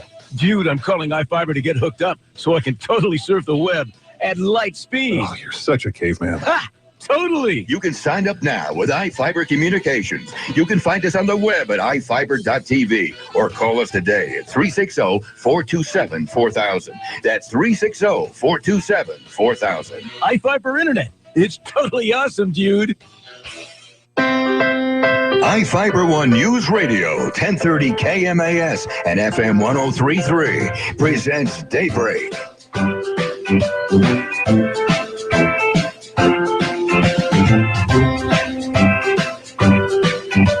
Good morning. I'm Carol Gardner along with Jeff Slakey on Daybreak. It's 7:20. The King County Council has imposed an emergency moratorium on pot business in unincorporated areas. The Times reports council members voted 8-1 on Monday for the 4-month ban after hearing that residents were opposing the businesses and reports that businesses were clustering in certain less affluent areas. These emergency moratorium went into effect on Monday, and council members say the emergency nature of the vote was necessary to avoid a flood of applications that could have come in if they notified the public ahead of time. King County won't accept or issue any permits for marijuana businesses for the next 4 months. The council is required to hold a public hearing in the next 60 days. On that I-502 or 502 data website that we reference a lot here on Daybreak, which has got the breakdown by tier, by producer, retailer, processor, by county. It goes all the way down to price paid per person. And it's interesting that these are popping up or clustering in less affluent areas, only because some of these numbers of per person sales are pretty high, I would assume. Like if a person went in every time, the average person spends, in certain stores, $50. Right. That to me does not necessarily speak less affluent. Right. So, I'm not quite sure what the deal. They're worried that it's going to be. Is it a hidden meeting, less affluent, poor? Yeah. Yeah. And so they don't want a bunch of pot stores because it's going to make it sort of a bad place. Is that sort of what their mindset is? It'll probably be probably what they're thinking is because, the other type of industry that shows up in these less affluent areas are payday lenders. So you see a strip mall where it's like a gun shop, a payday lender, and a pod store, something like that. Yeah. That may not be the look that some people want. Interesting. A man charged in connection with sexual assault and hanging of a dog in Thurston County pled not guilty to animal cruelty. Reports that James Evans entered the plea yesterday. Trial been set for the 25th of July. Court documents say a 3-year-old pit bull named Diamond was found hanging from a tree on the DNR land on March 21. Asphyxiation is the cause of death there. Evans has hired Olympia-based attorney Richard Woodrow to represent him. He could not be reached for comment. Police are investigating after a man found skeletal remains in a wooded area near his property in Renton. Renton police said in a news release that officers confirmed the remains were human and probably male. They say that they've probably been in that area since about a year, but they have found no obvious signs of foul play. Officials say the person may have had light hair and he may have been older. The remains have been turned over to the King County Medical Examiner's office, and they will work to identify the person and to determine cause and manner of death. And if you have any information, please call the Renton Police. And you'll find that information later on our website. 7:24 here, Carol. We are 100 days away. To Christmas? What, something good? No, not Christmas. Bum, bum, ba, bum, bum, bum, ba, bum, bum. Is that the Olympics music? I can sort of hear it now. The finishing touches are being put in place. Site manager Mario Salenti. We have a total of 31 buildings. We are now in the process of moving in everything that we need. We have about 600,000 different items that need to be moved into the village to create an Olympic village. Also, the outbreak of the Zika virus has meant some last-minute changes. Air conditioning has been installed in all of the rooms to help the athletes keep the mosquitoes out. Tom Rivers, ABC News at the Foreign Desk. So we've heard for 3 years and 265 days that there is a lot of struggles down there in Rio with the Zika now and just the squalor in many parts and moving people out to build these massive buildings, 31 buildings they were just talking about. So we'll see what happens. And then the last thing, 2 weeks ago, we heard that the tickets are like non-existent. Nobody's going to this thing. I mean, they're trying to get people to come in and go to the Olympics. The whole thing it's just sort of a sad situation.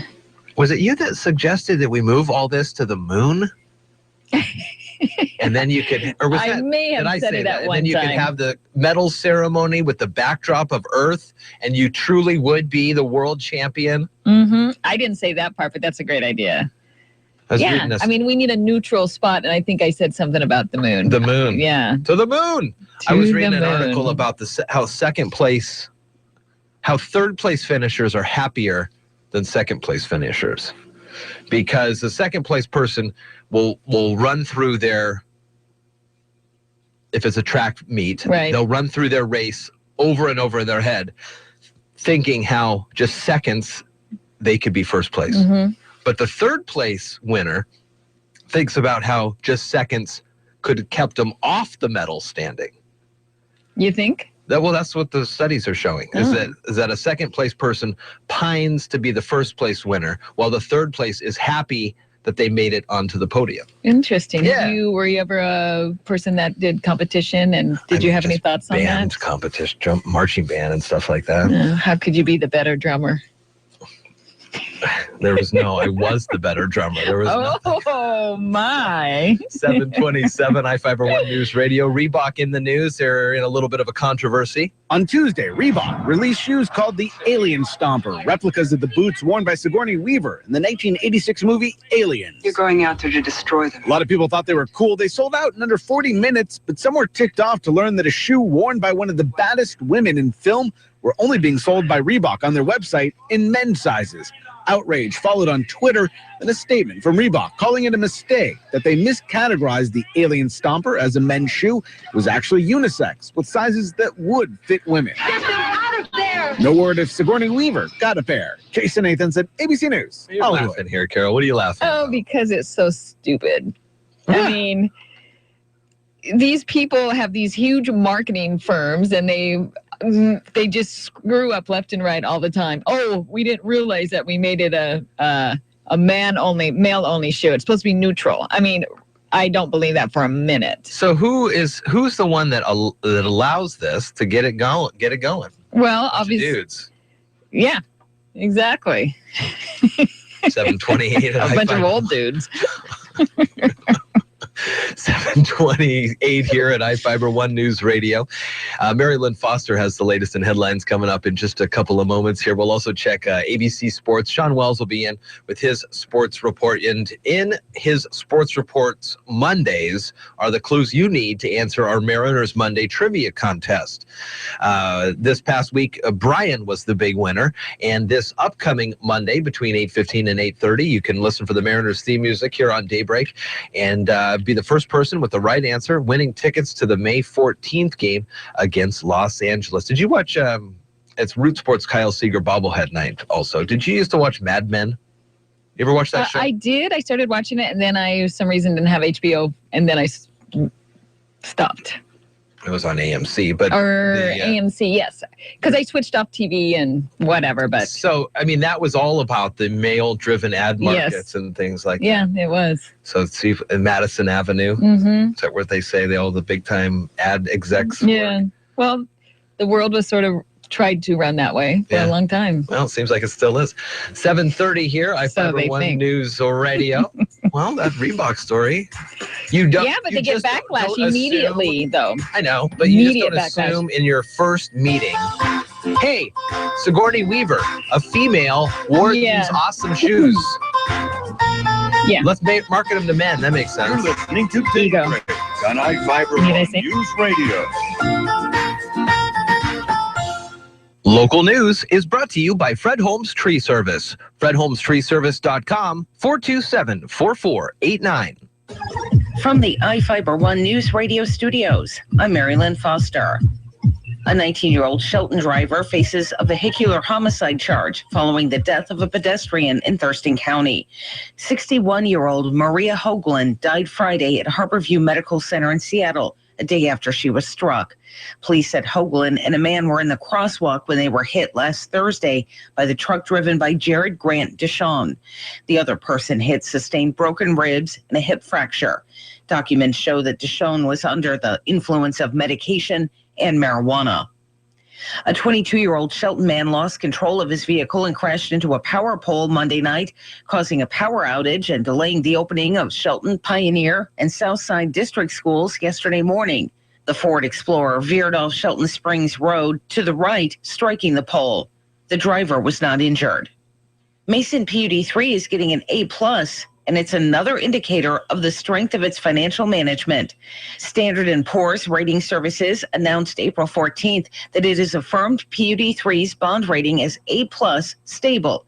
Annette Creekpalm, PUD manager, says they're excited by the affirmation of the excellent financial health of Mason PUD3.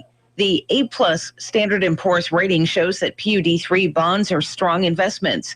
Coupled with a 2010 Moody's investment rating of AA3, PUD3's bond ratings are considered high grade. PUD3 has won 11 consecutive Government Finance Officers Association Awards of Excellence for its annual reports. The utility's operations are inspected annually by the Washington State Auditor's Office and have not been subject to a finding in over 36 years. The Mason County Economic Development Council is hosting another roundtable. The topic this time is value-added agriculture, and the EDC has invited many businesses, farmers, food and beverage companies, and cannabis and wine companies. Director Lynn Longan told Daybreak what they're hoping to learn. I think what we're getting here is we're doing a SWOT analysis. So we're asking, it's not that you come and listen. We're not educating you at all on the industry. What we're asking is for you to bring your expertise to the table and help us. We don't particularly know what all of your challenges are to run that type of a business in the county. So we're asking you, come share with us. And then once we can figure out what those are, then we can figure out, so these are some strategies going forward. This is what we can do. And maybe it's not the EDC, but maybe it's the county changing permitting regulations maybe. Today's roundtable is part of a series with a goal to retain businesses in Mason County. Get more information on the EDC's website at choosemason.com. For iFiber One News Radio, 1030 KMAS and FM 103.3, I'm Marilyn Foster. Snow melts. Rain falls. Rivers form. This happens all over the world. But when it happens here, something wonderful unfolds. A renewable source of energy, created without releasing even an ounce of CO2 into the Earth's atmosphere. Mason PUD 3. Clean, renewable, and reliable energy every day. This Monday, you've got a chance to win tickets to the Mariners during Daybreak. Get clues during the Monday Morning Sports Report, and between 8:15 and 8:30, listen for the Mariners theme music, and you could be a winner. First caller with the right answer to 360-462-1041 wins a pair of tickets to the May 14th game against the Los Angeles Angels. Only one winner per household per season. For complete rules, check iFiber1newsradio.com. It's Mariners Monday on Daybreak. Series tilt in the NBA playoffs. I'm Dave Packer reporting on sports. The Pacers gave Toronto all they could Tuesday night, but couldn't hold the late lead. DeRozan, 3-ball for the lead. Good! Down the bottom of the well for DeRozan. Toronto up 95-92. Eric Smith on Sportsnet 590. Paul George's 39 points wasn't enough for the Pacers. Raptors took Game 5, 102-99. DeMar DeRozan had 34. In Atlanta, Game 5 was a blowout. Hardaway, he's going to break in alone. And he jams!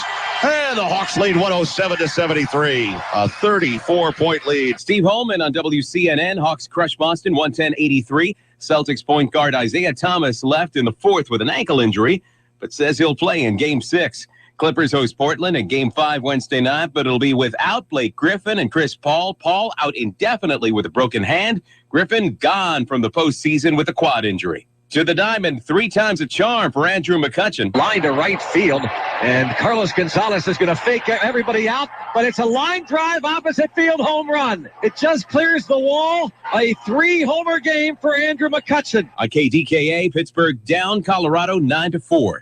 Yoenis Cespedes came back from a 3-game absence with a bang. Swinging a drive at left field, hooking, it's high, it is off the very top of the wall. One run scores, and now they're saying home run. On WOR, Cespedes tied the game. David Wright singled in the go-ahead run shortly after. Mets beat Cincy 4-3. And for the second night in a row, a walk-off in Minneapolis. Line to center field, it's a base hit, it's going to be a winner.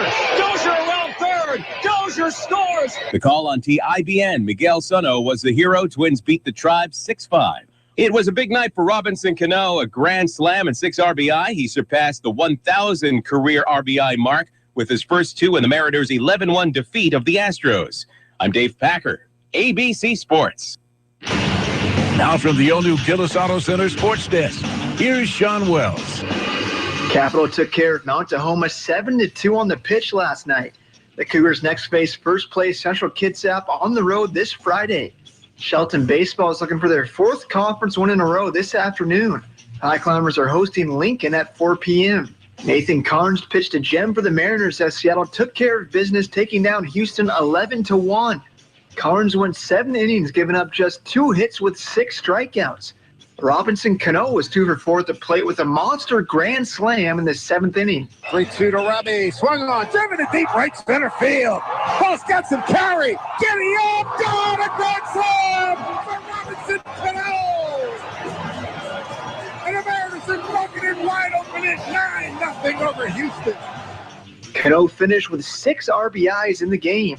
The Mariners will go for the series sweep tonight at Safeco Field. Pre-game is live on iFiber One News Radio at 6 p.m. First pitch set for 7:10. iFiber One News Radio, I'm Sean Wells.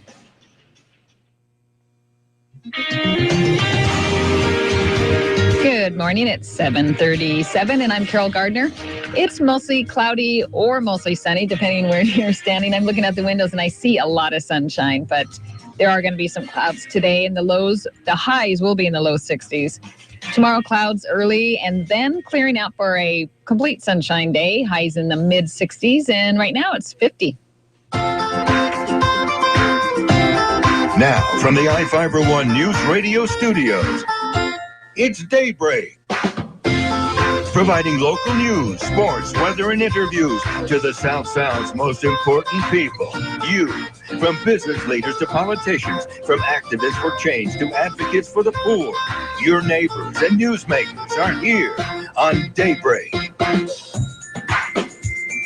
Good morning, 7:37. I'm Carol Gardner along with Jeff Slakey. Good morning, Jeff. Morning.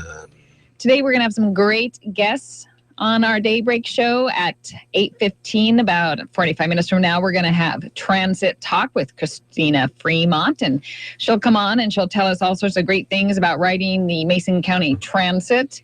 And then at 8:45, we'll have Port of Call, and Port Commissioner Dick Taylor and Interim Director Wendy Smith will be on, and they will tell us some happenings that are going to be happening or have happened at the Shelton Port. 7:38 now. We with Christina Fremont. So when I was a kid, one of the toys I had to play with was a bus. Was an old bus change collector, fare collector system. An old school one. Really? Oh, yeah. No, it was great. It was this big device, and you could put your pennies and quarters in there, and you spin the crank, and then it drops into this thing, and then it opens up a chute, and it would tell you, like, how many quarters. And so it's sort of like a bank? It was like a piggy bank, but it was used as originally as an old school bank or a bus fare collector. So did you go around to all your relatives and say, please deposit? I couldn't pick it up. I was just a little guy. Oh, where is it now? That's a great question. Could be worth more money than it has in it. It's probably worth the same amount of money that's in it. First Washington State official indicted in 35 years escaped conviction at his 5-week federal fraud trial. We just got off the phone with 35th District Representative Drew McEwen. His comments on that. We'll have them on the website later today. Metropolitan King County Council has imposed an emergency moratorium on pot businesses for unincorporated areas of King County. A man charged in connection with the sexual assault and hanging of a dog in Thurston County has pled not guilty to animal cruelty. James Evans entered that plea yesterday. Police investigating after a man found skeletal remains in a wooded area near his property in Renton. Police say in a news release yesterday that officers confirmed the remains were human and probably male. Also, officials for the Hanford Nuclear Reservation are trying to determine if a second giant tank containing radioactive waste from the production of plutonium is leaking. And more on this Tacoma schools story. We talked about it yesterday. Public school tests say more schools have high levels of lead in their drinking water. 4 additional schools. District said Tuesday that it discovered those test reports while reviewing records Monday night. The district earlier on Monday informed parents of high lead levels found at 2 other elementary schools, Mann and Reed. Also, Bellingham Mann is talking about making guitars for Prince, including that super iconic one he used at the Super Bowl, and struggles for enforcing living wage laws as we are moving higher up in the minimum wage. Some pretty interesting stories about that. 7:41 at iFIBER One News Radio. All those stories and more from ABC on the air as well. We'll have those stories and more on iFIBER One News Radio at 7:41.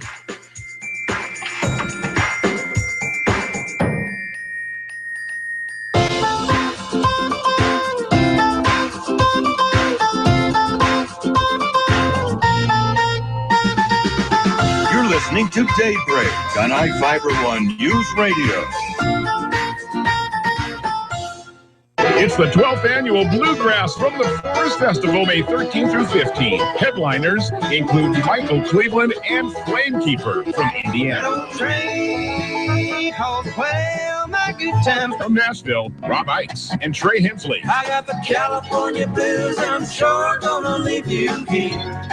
2 stages of non-stop music. Local favorite Runaway Train from Seattle, North Country, and the Blackberry Bushes. And the Green Mountain Bluegrass Band from Salem, Oregon. Plus a band scramble, workshops, and open mic, and jamming all over the Shelton High School campus. RV and campsites available. The premier kickoff to the National Bluegrass Festival season. Bluegrass from the Forest. Brought to you by Green Diamond Resource Company, Mason County chapter of the Olympia Master Builders, and The Shopper. Don't miss Bluegrass from the Forest, May 13 through 15. Ticket information online at bluegrassfromtheforest.com. A presentation of Christmastown, Kiwanis. Presenting another Olympic Coast Minute. I've been coming to Iron Springs for about 40 years. First as a child with my parents, then as a teenager, then with my husband. We've brought friends, neighbors, in-laws, a few miscellaneous boyfriends of my sister, carried grandma over streams on the beach, and now I'm back with our 2 lovely daughters. Iron Springs Resort is where special memories are kept. Iron Springs consists of 25 classic, historic oceanfront cabins, lovingly renovated, with wood-burning fireplaces, uninterrupted ocean views, fully stocked modern kitchens, Wi-Fi, and widescreen TV.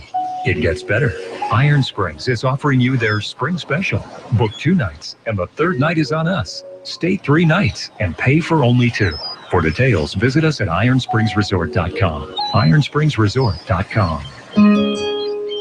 This Olympic Coast Minute was brought to you by Iron Springs Resort in Copalis Beach, where the ocean and seagulls greet you every day. iFIBER One News Radio, 1030 KMAS and FM 103.3 presents Daybreak.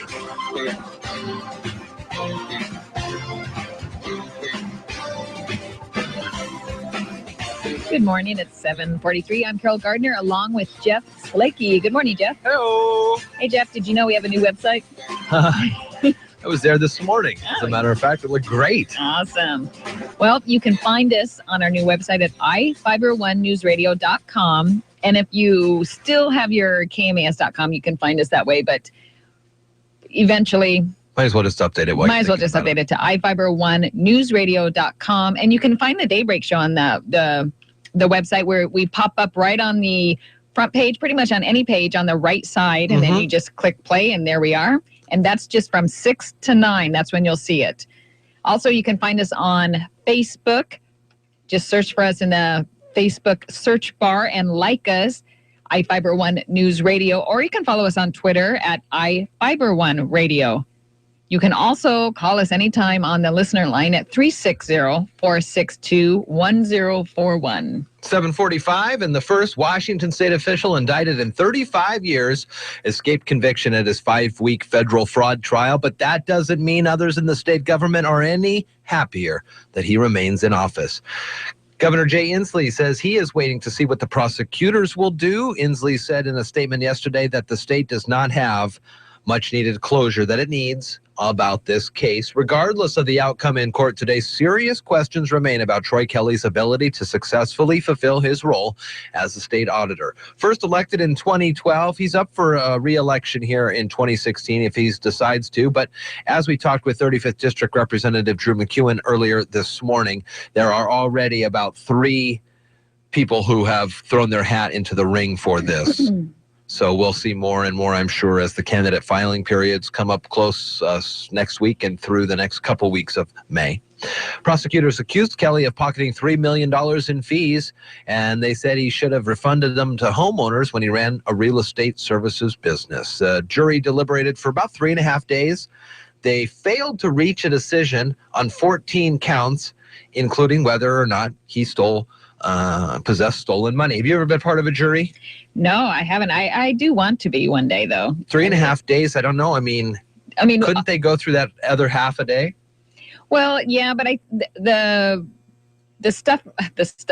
documents must not have been presented in a very coherent way that they couldn't understand, and so they had to say the evidence just doesn't work for them. I mean, I don't know. I mean, you have to follow the law when you are in one of those deliberating jury situations. It seems like it's such a sliding scale. I mean, obviously, after 15 minutes, you can't go to a judge and say, well, we can't come up with the decision. Right. Because the judge will say, go back and do your work. 3.5 days, is that I don't know. To the point where we're just kind of going around in circles. Yeah, I people think just saying so. the same things over and over again. I would imagine. As more states and cities phase in new laws raising wages to at least $15 an hour, learning how difficult it is to make sure that people are actually being paid that stuff. Most local and state officials take a passive approach to enforcement, waiting for workers to complain about being cheated rather than trying to audit company payrolls. Problem is that many workers fear they'll be fired if they report on their bosses. Labor activists say the new living wage laws are meaningless unless authorities become more proactive. Already, they say roughly 1 in 4 businesses nationwide cheat on their workers by failing to pay minimum wages. I was doing some reading on this minimum wage thing and how they're going to be flipping it. So like here, it's a gradual, over the next couple of years. Some of the states, California and New York, I think, they're going like that. And it's some 50% or 100. It's almost doubling what the minimum wage is in overnight. Really? And I can see how businesses, at least when you say you're going to be, so Bernie Sanders is fighting for 15 and stuff like that. And they all seem to make more sense when they say, okay, it's going to be years from now. We're not going to flip it overnight. Right. I see the struggles that businesses would have, especially to do that the next day. Right. Well, I mean, that one I mean, if you go 50 cents this year, 50 cents the next year, I hope that your business is viable enough to stick with that. Right. The whole, it's sort of a crazy, you want more money, but do you have the money to pay the people? Maybe you shouldn't be in business in the first place. I don't know. Who knows? Who knows? A Washington State man who is definitely in the right place at the right time in his business. He made over 24 guitars for Prince in the late 1990s, and he's recalling what it meant to his little company following Prince's sudden death last week. Luther Andy Beach of Bellingham says he started making guitars for the singer when he moved to Los Angeles in the late 80s, and he met a bass technician who worked for Prince. He's made a total of 31 maple and mahogany guitars for Prince, including that cymbal-shaped guitar that Prince played during the halftime performance at the 2007 Super Bowl, which, by the way, is the best Super Bowl halftime show ever, says Jeff Psyche. Oh, I thought you were going to agree with me finally. I don't think I saw The rain was coming down, and everybody was worried about him getting electrocuted, and he yells, "Can't we get more rain?" And then purple rain, and then the sheet comes up. You know what? I'm going to have to watch that, I guess. Crushes him. Yeah. Let's see. Beach, the guitar maker, says that most people in Prince's situation would take an endorsement deal and play one brand of guitar, but Prince wanted to find unique things. He called the singer's death devastating and said to have someone at that level give him a chance was huge. Yeah, definitely huge. Governor Jay Inslee signed an executive order to give those who have completed their prison terms more support once they're back in the community. Order signed yesterday directs several agencies with efforts related to reducing recidivism for recent prisoners. The transition program includes the Office of Financial Management working with state human resource managers across the state to address barriers to state employment. I think it's kind of like that ban the box thing. You ever seen that on those applications? The Department of Licensing will work to ensure all people leaving a state correctional facility will have at least an identification card. Department of Commerce will work to identify workforce needs that can be met by those with criminal backgrounds. Inslee says he hopes to increase 6-month post-incarceration employment from 30% to 40% by next year. About 17,000 people are incarcerated in the prisons here in Washington, of which about 95% will ultimately return to their communities. The governor in Virginia, Terry McAuliffe, I believe, he just signed an order to restore voting rights for some 200,000 felons who had lost their voting rights and that had not been reinstated. Just kind of getting them back into the fold, I was thinking about that too. If you're a felon and you're ineligible to vote, do you still get a voter's pamphlet in the mail? And is that just like a zing every time? Because we were talking about the voter's pamphlet and how stupid it was. The presidential voter The presidential one, how thin and... Yeah, just the... So if you had a felony, though, you go get your mail, and you see that, one more reason why I don't know. I don't know if that's a zing or not. You know, Could be. It would be to me. I got that.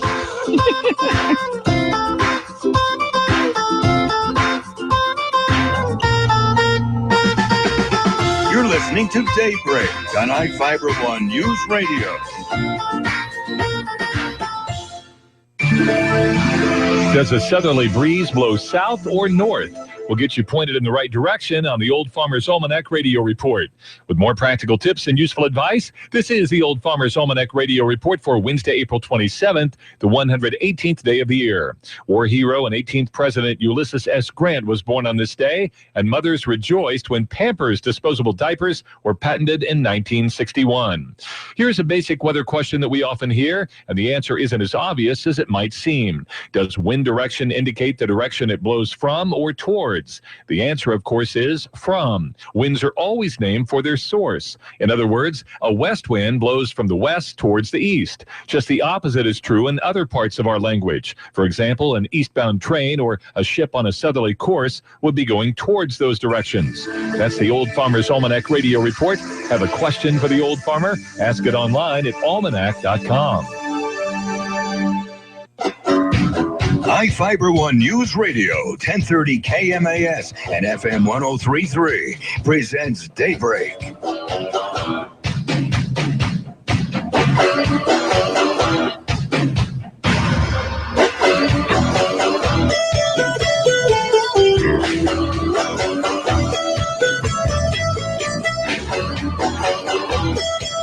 7:54 here at iFIBER ONE News Radio. Good morning to you. It's Daybreak with Jeff and Carol. Coming up on the end of the month, Carol, Saturday is the end of April. It is. April 30th. Property taxes are due. Oh, why you got to bring that up? Well, lucky for you if you're not ready. Since April 30th falls on a Saturday, you have until May 2nd, which is the Monday, to get your property taxes in. But they have to be postmarked. They have to be postmarked by May 2nd. Make sure you check your, wherever you're dropping them off, that you have your mail in before they come to pick up your mail, because it has to be dated May 2nd. And if you drop them off at 3 and your box was picked up at 2. Next day. Yeah. Then you're going to be late. And there could be a fine. I don't know. Have you been late on your property taxes ever? I think it automatically comes out for us. I'm not sure. So then that's good for you. It's good for me. You know what else is good for me? Having Stephanie around, because she takes care of all this. That's right. I don't even know why I ask you money questions about your family, because you don't do any of the money stuff. No, I spend a lot of it. So I got that going for me. You're the spender. She's the nice. Controller. So she doles out an allowance for you, I hope, only? No allowances for Jeffrey. 7:55 at iFIBER ONE News Radio. We are well on our way to autonomous cars. Oh, yeah. We are seeing on the roadways autonomous semis. And I'm not talking Optimus Prime here. I'm talking legit. Wait a minute. Semis that don't have anybody driving them? Semis that do not have drivers are starting to be trickled out along the interstates across this great land of ours. No way. The Model S Tesla is now starting at like $35,000 for electric cars. You still got to plug them in, though, to charge them. Oh, but wait, what if you don't have to plug them in? What if there's wireless charging for electric vehicles? From ABC News, Tech Trends, pulling the plug on electric cars. Researchers at Oak Ridge National Lab are working on a wireless option for recharging electric vehicles. Because it's safe, it's convenient, it's highly efficient. Omer Onar is one of the researchers on the project. He says the system uses a combination of magnetic fields and specialized electronics to deliver a charge. And while they've achieved 90% efficiency with a 20-kilowatt wireless charging system, Onar says the next step is a 50-kilowatt dynamic system. The dynamic piece is really important because what that means is you can charge your electric vehicle on the go. Meaning a delivery truck or shuttle bus, for example, could quickly recharge every time they make a scheduled stop. You have a known route and you are spending a couple of minutes in every stop to unload and load the passengers. This new technology can also help reduce the size and cost of the vehicle's battery, which is the most expensive component of an electric vehicle. So with that, actually, you can travel more distances without stopping for refueling. With Tech Trends, I'm Karen Chase, ABC News. Man, the future is now. Yeah, I mean, I get driverless cars, which I totally want, but I guess I wasn't thinking about driverless semis. It just seems like this huge truck barreling down the road without anybody controlling it. Yeah. Is a little scary. But you found a story on there that they are out and about and they're testing the roads. And I mean, I can see the owner of a truck driving firm saying, hey, I just have to program these trucks and send them off. Sounds good to me. Sounds good to you. But they could drive. They don't have to have those, that Tracy Morgan story where the Walmart, he was driving for Walmart. He was awake for 24 hours. Yeah, that's true. That's true. But, with cars, you're driving along, your little kid in the car says, does the... Yeah, who's going to honk the horn? Who's going to honk the horn? Are they going to be able to notice that? I don't know. I think truck drivers have moved away from... I know they have. That was back in the old days. Chain and honking the horn. Every so often you get someone that'll do it for you. I remember in elementary school or something like that. 7:57 at iFiber One News Radio. Elon Musk saying the next version of the Tesla, as I said, the Model S is about $35,000, and people are snatching that up. There was like some 200,000 orders the first day. Are you one of them? No, but it's not out of the... I've not thought about it. Seeing a few Teslas drive around town. Have you talked to your wife about this? They are looking good. No, I've not. The next Tesla model that they're coming out with, he says, is going to be even cheaper. And they do over-the-air software updates for your car. And a lot of these software updates lend themselves to more autonomous driving. Well, so then these cars can be so hacked so easy. Possibly. Well, I don't know about that. Well, I mean, over the Sure, air, you can hack anything, I guess. Yeah, I know. That's lots of stuff to take into consideration. And then when the whole fallout of the EMS, is it? Electromagnetic pulse. Is that what then you're talking about? dead in the road. Or a solar flares. Yeah. Well, then we'd have to remember how to drive. 7:59, iFiber One News Radio, ABC News coming up next. Marilyn Foster as well, and Marilyn Foster's got some great stories to pass along. The S&P, Standard & Poor's, they rate Mason PUD3's financial strength with a big A+. Shelton man crashes into a power pole. That's what the power outage was yesterday. Columbia woman dies and a Shelton man faces charges of vehicular homicide. And the Mason County EDC is hosting the roundtable today. Topic: value-added agriculture. That's coming up after ABC News. You're listening to Daybreak on iFiber One News Radio. Mornings start with Daybreak on iFiber One News Radio. Join Jeff and Carol weekdays from 6 to 9 on AM 1030 and FM 1033, KMAS Shelton. Here's the latest from ABC News. I'm Karen Chase. Hillary Clinton and Donald Trump are giving the nation a preview of November as they increasingly aim barbs at each other instead of party rivals after resounding victories in the 5 Northeast primaries. ABC's Jonathan Karl says it was a particularly good night for Trump. Big, huge night for Donald Trump. By our count, 105 delegates won, but it's actually more than that because in Pennsylvania, 54 delegates ran under their own names. Our team has been going out overnight interviewing them. Based on that, we project Donald Trump won 131 delegates last night. That brings his total much closer to where he needs to be, the 1,237, and he needs to get about 47% of those remaining to clinch. Ted Cruz is promising a major announcement this afternoon. Hillary Clinton reached out to Bernie Sanders supporters and thoughtful Republicans in her victory speech. Sanders is vowing to stay in the race. ABC's Cecilia Vega has a look at the odds. Sanders says that they will stay in this fight through California's primary in June, but we are seeing a tale of two very different campaigns play out right now. Clinton's advisors say they are winding down their primary fight, ready for a general election. Parts of the Mid-South are cleaning up after severe storms. ABC's Jim Ryan has the recap. One of the hardest hit areas here in Texas was in Grayson County, about 70 miles north of Dallas, near the Oklahoma border.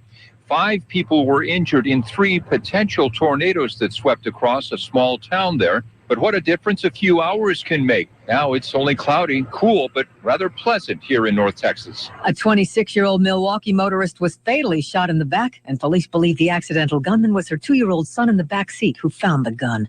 Maybe chicken isn't a good choice for dinner. Pilgrim's Pride is recalling 4.5 million pounds of cooked chicken products that could contain foreign objects like plastic, rubber, and wood. Apple is being eaten in a bear stampede on Wall Street. The stock dropped nearly 8% in early trading, a day after the company reported its first ever drop in iPhone sales. This is ABC News. Attention, all timeshare owners. Were you a victim of a high-pressure or dishonest timeshare sales agent? Were you confused with what you were buying or didn't provide what you were promised? Do you feel that you overpaid for your timeshare, can't afford it, or do you simply not use it anymore and just want out? If you answered yes to any of these questions, we can help. We're Timeshare Compliance, and every day we help hundreds of timeshare victims protect their rights. Our team can legally terminate your timeshare agreement, ending the payments forever, saving you thousands. In some cases, we can even get you a refund of the fees you previously paid. But you must act now. Call 800-811-7670 or visit timesharecompliance.com for a free consultation. We can help you save thousands, but only if you call 800-811-7670 or visit timesharecompliance.com for an absolutely free consultation. That's 800-811-7670 or timesharecompliance.com. Let the countdown begin. ABC's Tom Rivers has a look ahead to the Rio Olympics 100 days from today. The finishing touches are being put in place. Site manager Mario Salenti. We have a total of 31 buildings. We are now in the process of moving in everything that we need. We have about 600,000 different items that need to be moved into the village to create an Olympic village. Also, the outbreak of the Zika virus has meant some last-minute changes. Air conditioning has been installed in all of the rooms to help the athletes keep the mosquitoes out. Tom Rivers, ABC News at the Foreign Desk. Ford is recalling more than 200,000 vehicles because of transmission issues that can make them suddenly downshift. The recall includes the 2011 and 12 Ford F-150 pickup. 3 Democratic senators are calling on the FDA to ban the sale of powdered caffeine, saying 1 teaspoon can be fatal and packs the punch of 28 cups of coffee. Ohio Senator Sherrod Brown compares it to tobacco, saying they need warning labels and shouldn't be marketed to children. Karen Chase, ABC News.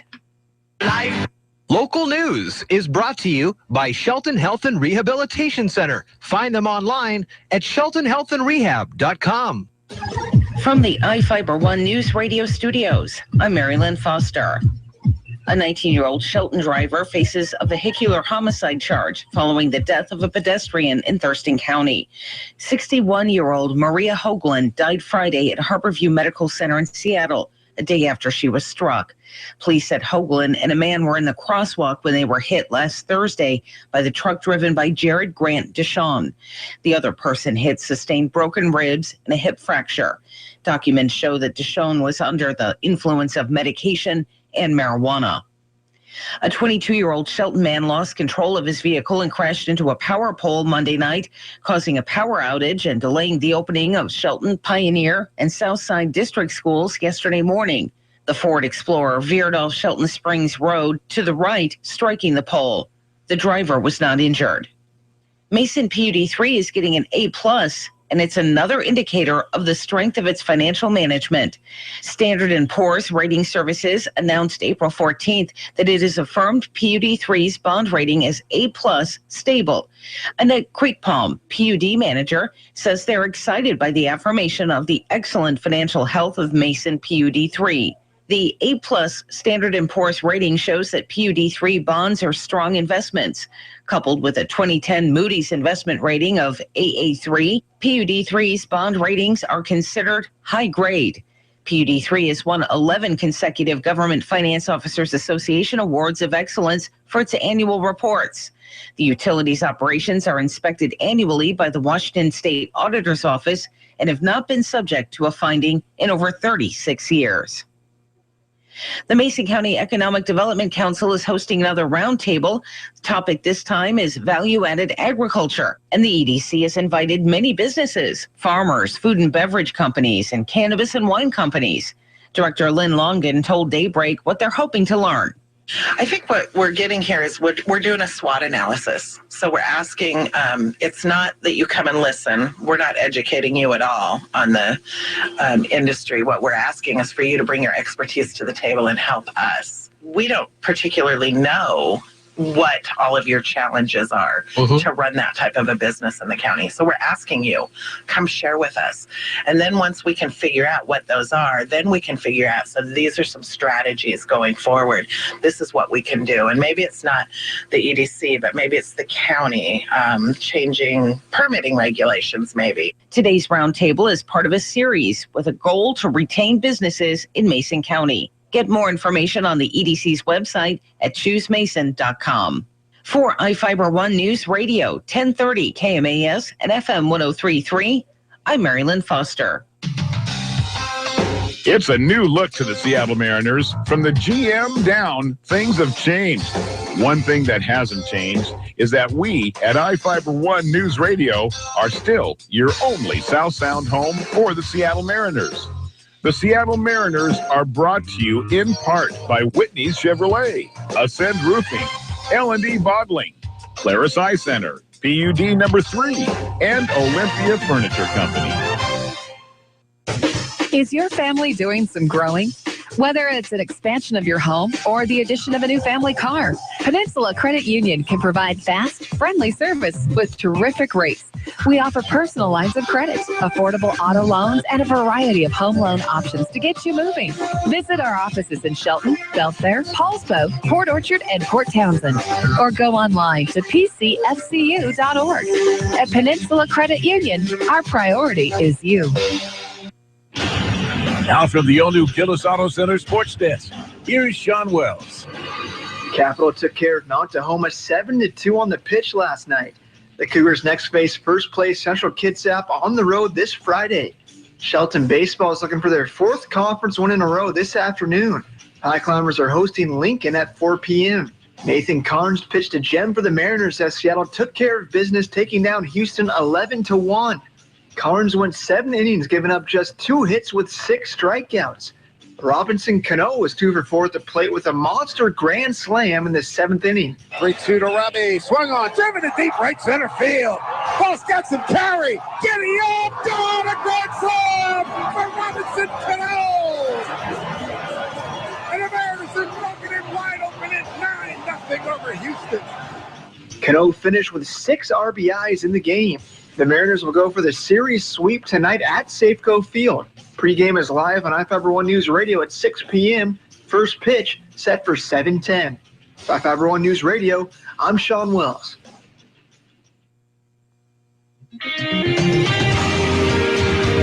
Good morning. It's 9 after 8, and I'm Carol Gardner. It's clear out, but there will be clouds passing through, and the temps will hit the low 60s. Tomorrow, about the same clouds, and then it's going to clear out for mostly sunshine, and temps will be just a little higher in the mid 60s. And right now, it looks like it is 52. Now, from the iFIBER One News Radio studios, it's Daybreak. Providing local news, sports, weather, and interviews to the South Sound's most important people. You. From business leaders to politicians, from activists for change to advocates for the poor. Your neighbors and newsmakers are here on Daybreak. Well, good morning to you. It's Daybreak, iFIBER One News Radio, 8:11 on iFIBER One News Radio this Monday.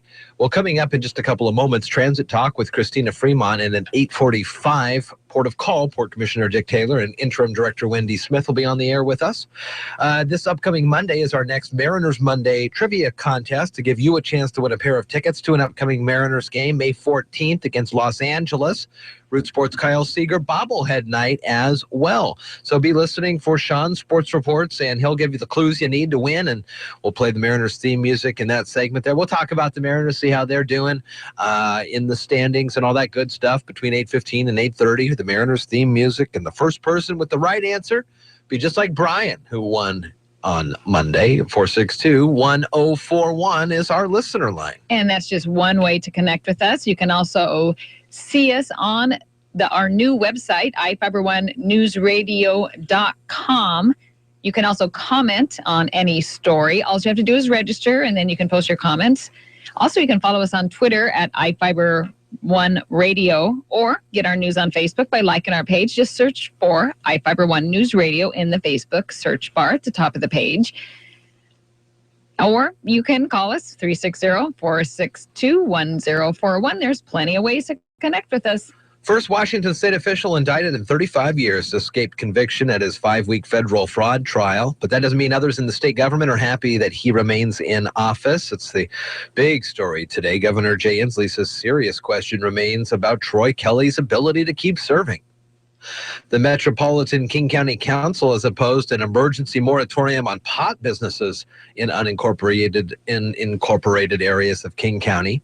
A man charged in connection with the sexual assault and hanging of a dog in Thurston County has pled not guilty to animal cruelty. James Evans entered that plea yesterday. And police are investigating after a man found skeletal remains in a wooded area near his property in Renton. Remains human and probably male, says the Renton police. 8:13 right now. We'll come back and talk transit with Christina Fremont here on iFiber1 News Radio.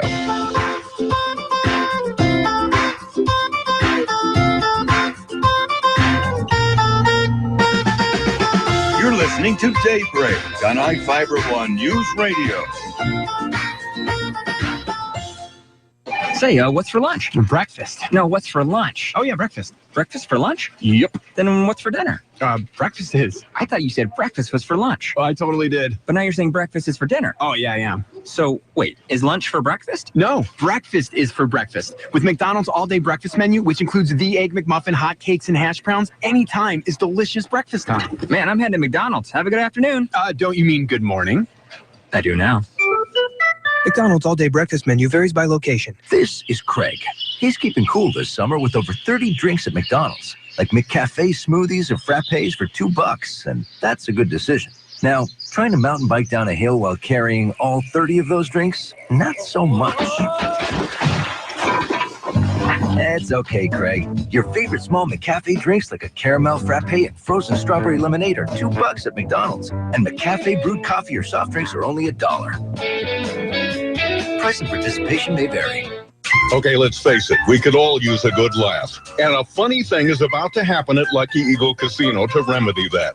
Renowned comic Jay Moore will take the Lucky Eagle stage for an evening of hilarity. June 11th. That's right, former Saturday Night Live guy Jay Moore will be in the Lucky Eagle House June 11th at 8 p.m. And the tickets start at just $25 for Players Club members, so get yours today.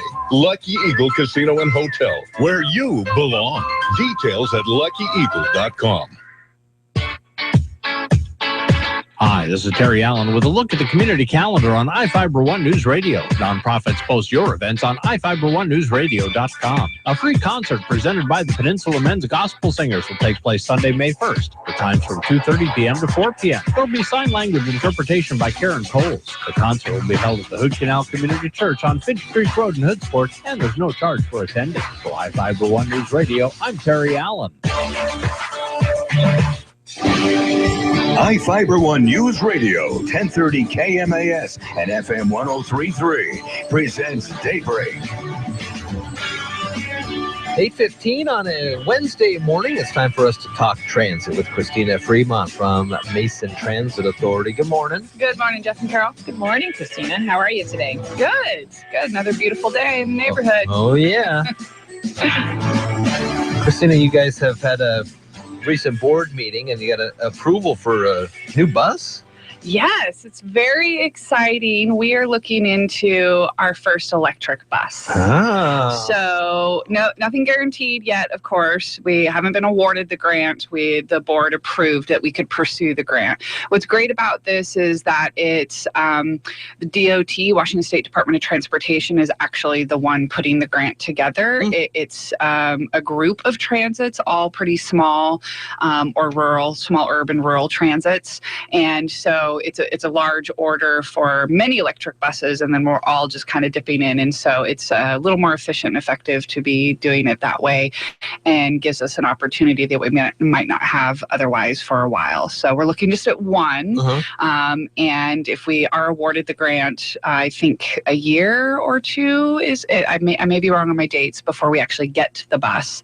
And we're looking at using it for an in-town route. Would this be 100% electric or kind of a hybrid deal? 100% electric. So do you know how long it will last? I mean, how far will it go without being plugged in? I don't have those details right now, the specs. It depends on what bus we get. I do know that the grant includes the ability, the capital for the infrastructure. So it's not like we're just going to buy a bus and then have to spend money to put in the charging station and that kind of thing. The grant includes all of that. And it's a 20% match, I believe, is what we'd be looking at. I don't know what the total cost is at this point. Where would that be then, the charging station? At the Mason Transit Center? Yep. No, at our maintenance facility, which is up on Johns Prairie. We are looking at, I do know that we partnered with the Department of Ecology and Mason County Conservation to put a parking lot in at the Radich building area. And what will be really cool about it, because we're transit, of course, we're not just going to put in a regular parking lot. That's kind of not what we're about. But instead, it's going to be a parking lot that has pervious top and different kinds of examples of pervious top. So it'll be kind of like a teaching parking lot to show people different types. And I do know that Kathy has been working, Kathy Geist, the manager there, to try and get electronic charging stations there. But with our new project for the park and rides, we'll have electronic charging station as the parking rides for cars, not the bus. But I know I went down a little bit of a rabbit hole. So will this electric bus be a regular size bus or? Yes. Yes, it's a large coach. So because it's a large coach, it'll be kind of restrictive as far as where it can go. And we're keeping it in town because if I remember correctly, the concern being that the charge might not last on a Route 6 going out of town. But the technology is moving really fast. I do know that for electric buses. You guys were we were just talking about technology with driverless semis. So I'm interested to read more about that after our segment today and find out some more. Have they actually put them in use? I think they're a pilot program in Europe. They just did and it's pretty crazy. I mean, yeah. Big time, 18-wheelers. Yeah. Well, we're not there with buses. We still need drivers. In fact, we're actually hiring for drivers right now. So if anybody's interested, you can go to our website at masontransit.org, or you can call our office at 426-9434 and ask for an application to be mailed. But the application is available online. You go to masontransit.org and then career opportunities. It's a little briefcase symbol on the front page is where you'll click. And the drivers, I believe they start out, we do pay training. You don't have to have your CDL. We've talked about this before, just really good customer service and the ability to drive a bus safely. But we do the training. The training lasts about 6 weeks. You do get paid a training wage. And then after you graduate, that wage does go up. So go to the website. We really need drivers. There's lots of transit agencies that need drivers right now. What's the restrictions on, moving violations in your past or anything like that? It's case by case. I believe no moving violations in the last 3 to 5 years. I'm pretty sure about that because we want to know that you're a safe driver. And that means, the assumption being if you're a safe driver in your personal life, you're going to be a safe driver of a very large 30, 40-foot vehicle with people on it.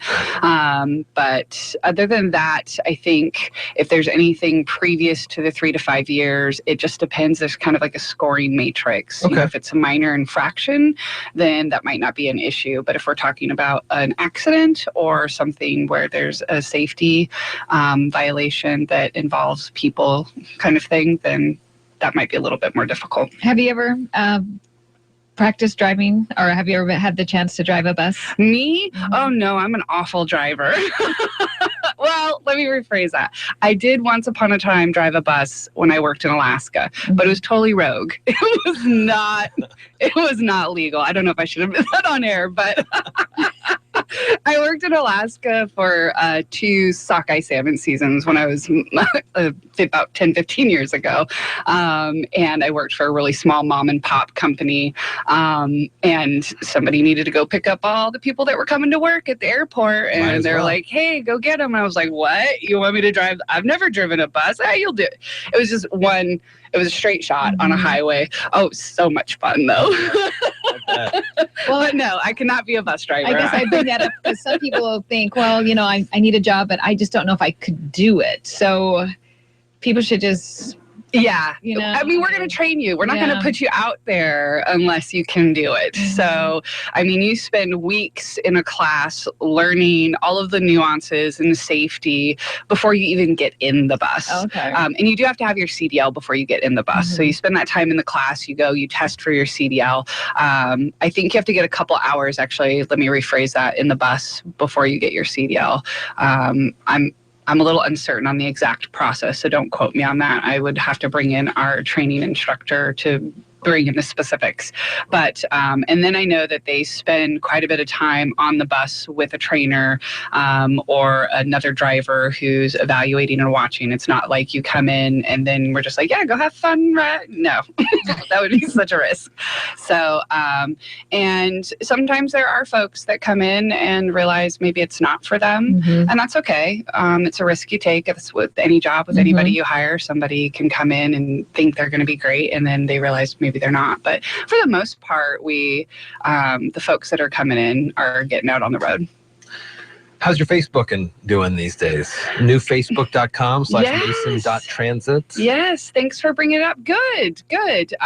You know, I'm still learning all the little nuances of running it as a business page. It's I don't want to say very different, but it is different than a personal page. Yeah.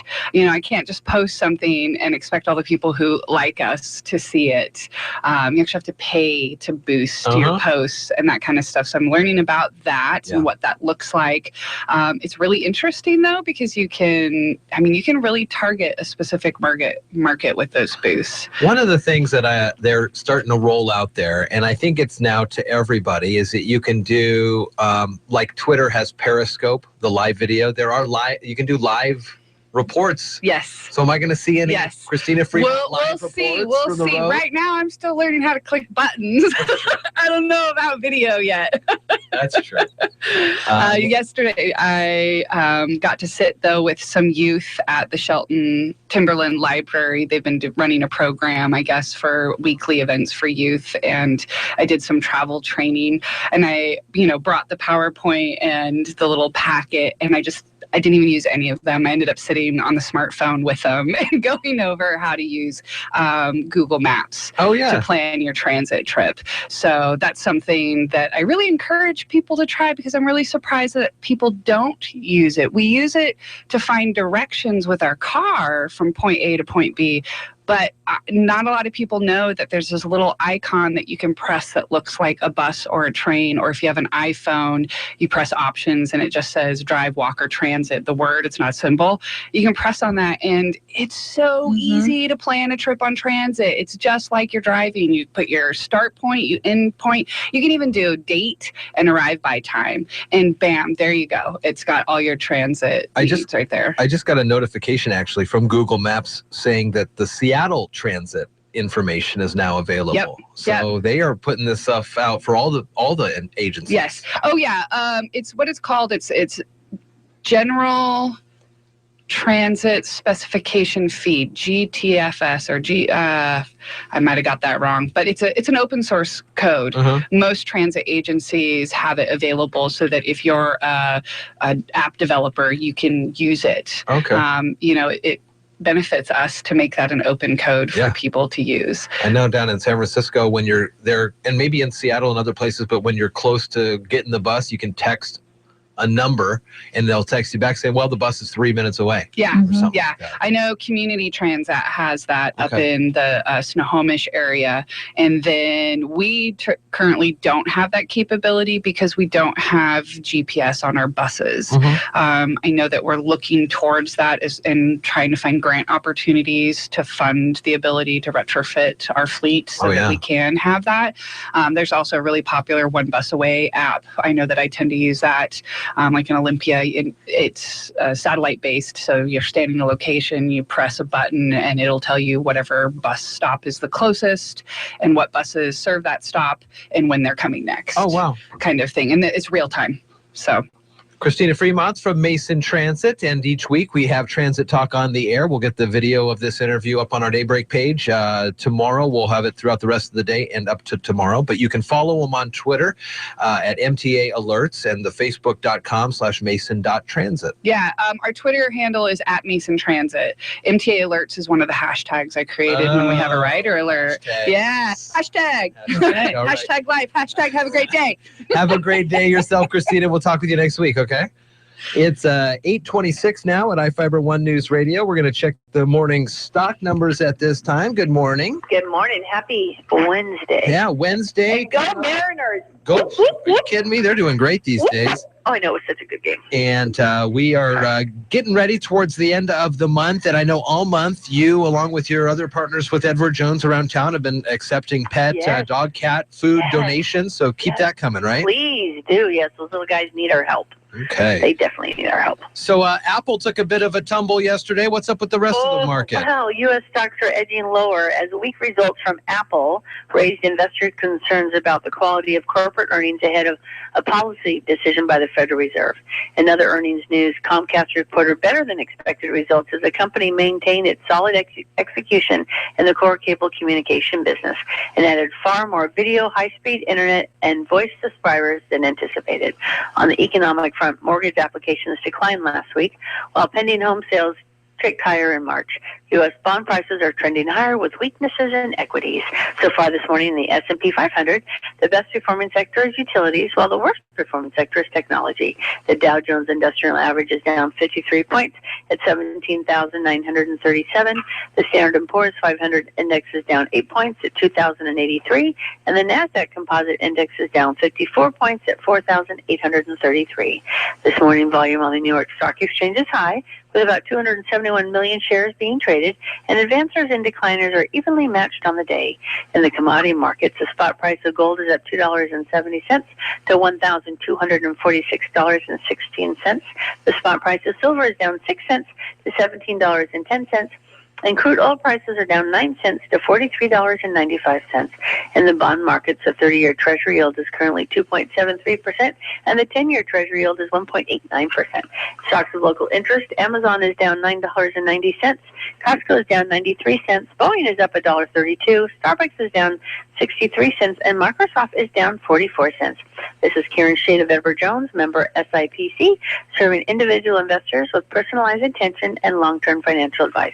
I'm located at 1051 Southeast State Route 3 in Shelton, and if you'd like additional information, you can contact me at 426-4590, and daily commentary is also located on our website at edwardjones.com. All right, Karen, have a good one. You too. It's 8:30 now. iFIBER One News Radio. The latest in local news is coming up right now, brought to you this time by Fred Holmes Tree Service. And yeah, that's right, Mary Lynn's Foster News is coming up next. Shoemaker Construction in Belfair would like to take this special time out to recognize and salute the men and women in uniform who are standing tall for our political and economic freedom. Let's remember them in our thoughts, prayers, and letters from home this upcoming Memorial Day. That's courtesy of Shoemaker Construction, your complete commercial and residential septic tank contractors. With a reputation for quality work at prices you can afford, for an estimate, call 360-275-4855. That's Shoemaker Construction in Belfair, on the air because they care. Introducing the alternative to heavy news. Now at... Excuse me,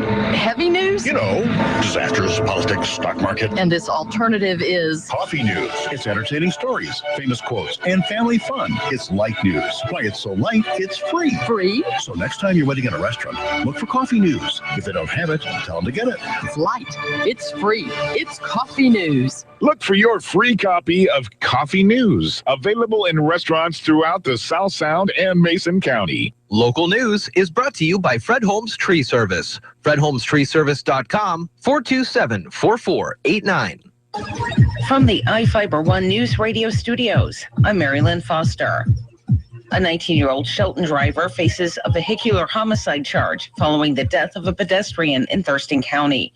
61-year-old Maria Hoagland died Friday at Harborview Medical Center in Seattle a day after she was struck. Police said Hoagland and a man were in the crosswalk when they were hit last Thursday by the truck driven by Jared Grant Deshawn.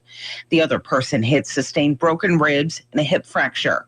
Documents show that Deshawn was under the influence of medication and marijuana. A 22-year-old Shelton man lost control of his vehicle and crashed into a power pole Monday night, causing a power outage and delaying the opening of Shelton, Pioneer, and Southside District schools yesterday morning. The Ford Explorer veered off Shelton Springs Road to the right, striking the pole. The driver was not injured. Mason PUD3 is getting an A+, and it's another indicator of the strength of its financial management. Standard & Poor's Rating Services announced April 14th that it has affirmed PUD3's bond rating as A+ stable. Annette Creekpalm, PUD manager, says they're excited by the affirmation of the excellent financial health of Mason PUD3. The A+ Standard & Poor's rating shows that PUD3 bonds are strong investments. Coupled with a 2010 Moody's investment rating of AA3, PUD3's bond ratings are considered high grade. PUD3 has won 11 consecutive Government Finance Officers Association Awards of Excellence for its annual reports.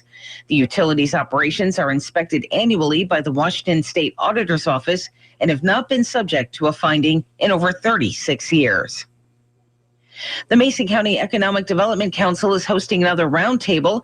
The topic this time is value-added agriculture, and the EDC has invited many businesses, farmers, food and beverage companies, and cannabis and wine companies.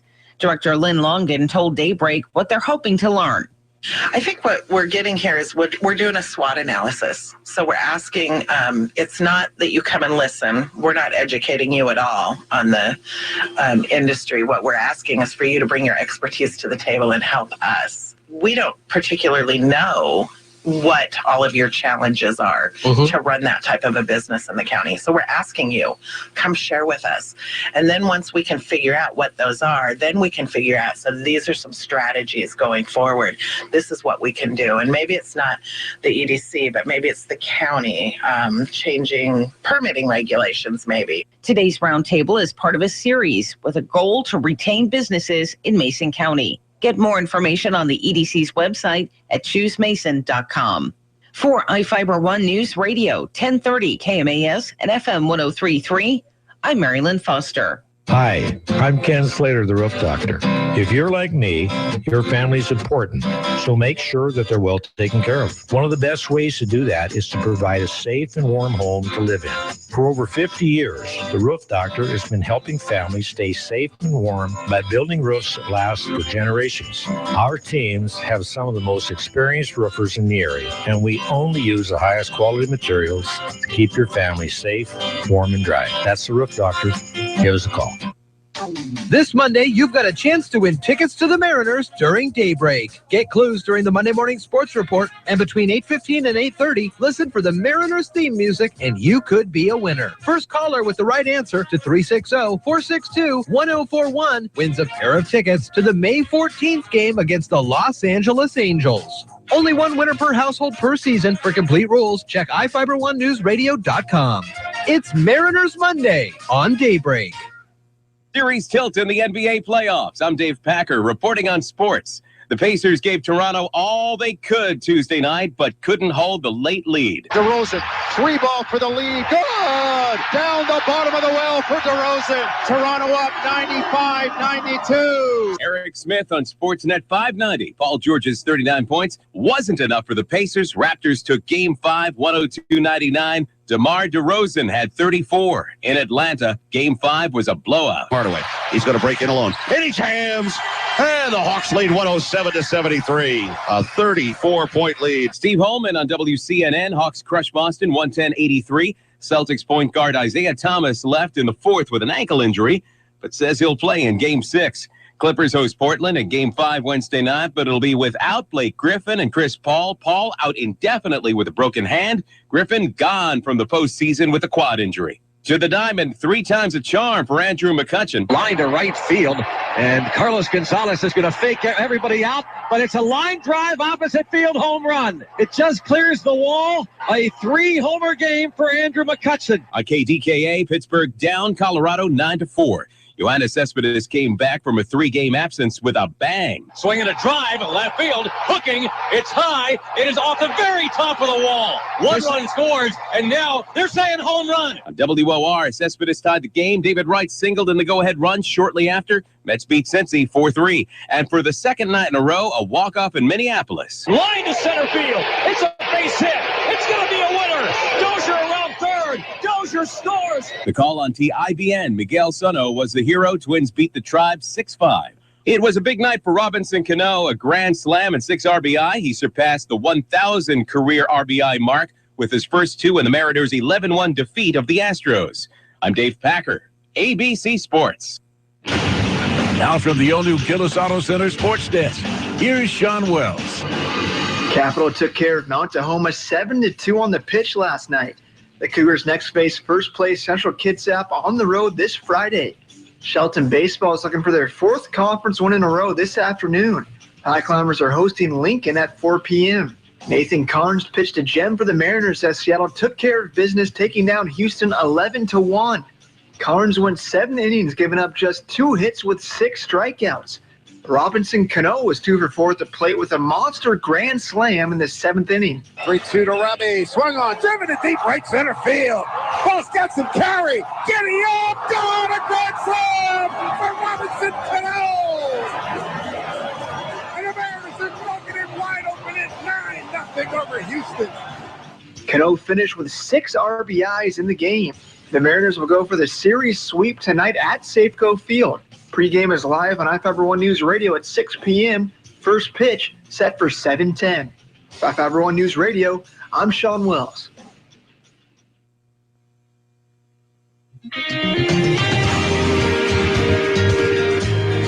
Good morning. It's 8:37, and I'm Carol Gardner. A look at the weather. It's sort of cloudy, sort of sunny, but it looks great from my window. We're going to reach highs in the low 60s today. Tomorrow, clouds again, and then we're going to clear out for some sunshine, highs in the mid 60s. And right now, it's 52. Now, from the iFIBER ONE News Radio studios, it's Daybreak. Providing local news, sports, weather, and interviews to the South's most important people. You. From business leaders to politicians, from activists for change to advocates for the poor. Your neighbors and newsmakers are here on Daybreak. But I think there's a point where the caffeine becomes a reverse effect. So the more coffee you have, the extra. Are you adding sugar into it so you get this the sugar slump? Nope, just black. Good morning, everybody. Port of call coming up in just a couple of moments. For the rest of the week, more great guests to bring on tomorrow from Central Mason Fire and EMS, the Assistant Chief Mike Pattian. Talk about fire season and the upcoming seasons that we will have here. And also we'll focus on Shelton, kind of a similar topic as I believe Steve Goins is coming in to talk about Arbor Day. So from Mike Patty and wildfire and fire prevention to the Arbor Day distinction that Shelton once again received this past week. You can see the story on the all-new iFIBER ONE Newsradio.com. There are plenty of ways to find us. One of those is our all-new website, and you can comment on our stories. We've had a lot of comment transitions in the past, and now you have to just register on our website, iFIBER1newsradio.com, and then you can comment on any story, and then you can edit your comments also. And can't you add a little emoji too of your picture of your face or I think you can make a little profile. Yeah, you can make a little profile and show the world who you are. That's just one way to connect with us. You can also hear us, obviously, on the radio, AM 1030 and FM 103.3. And you can follow us on Twitter at iFIBER ONE Radio. Or if you're a Facebook person, you can find us by liking our page. Just search for iFIBER ONE News Radio in the Facebook search bar. Yeah, we got a lot of great comments. Most recently, one congratulating the site of the look and the easy navigation there on the new iFIBER1newsradio.com. Coming up again, as we mentioned, the port of call. Additionally, throughout the rest of the morning, we will fill in with the latest local news and the first Washington state official indicted in 35 years, Troy Kelly, escaped conviction at his 5-week federal fraud trial, but that doesn't mean other state government officials aren't happy that he's remaining in office. Governor says serious questions remain about Troy Kelly's ability to keep serving. We had 35th District Representative Drew McEwen on the phone last hour to talk about his thoughts on this story, as Drew has talked with us throughout the season, the session, and throughout this whole case. I think even into last year. Yeah. About these topics with him. King County, the Metropolitan King County Council has imposed an emergency moratorium on pot businesses in unincorporated areas. They are going to do a 4-month ban. There's some new reports out that residents are opposing these businesses in certain areas. And police are investigating after a man found skeletal remains in a wooded area near his property in Renton. They made that announcement yesterday, the police up there. Human remains and probably male. Port of Call coming up next year on iFIBER ONE News Radio.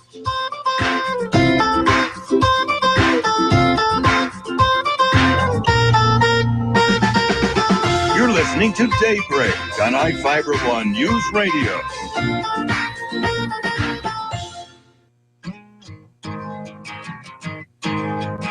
Hi guys, Kat here with iFIBER ONE News Radio. What if I told you that radio advertising is far more effective than print media? Think about all of your customers driving to work, appointments, or events, all the while listening to the radio. Imagine your commercial airs on iFIBER ONE News Radio and the customer decides, hey, I'm right by there. I'm going to go check it out.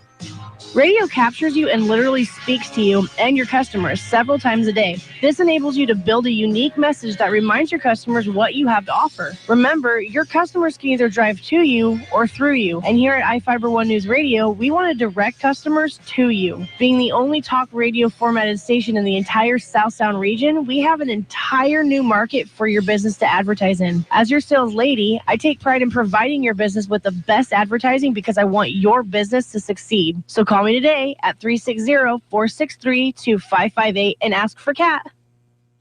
Habitat for Humanity of Mason County invites you to shop their local retail stores in Belfair and in Shelton. At Habitat for Humanity stores, you'll find amazing bargains on discounted home improvement supplies, gently used furniture, and so much more. And when you shop Habitat for Humanity, your dollars are put to work helping to improve, build, and maintain affordable housing right here in Mason County. Habitat for Humanity.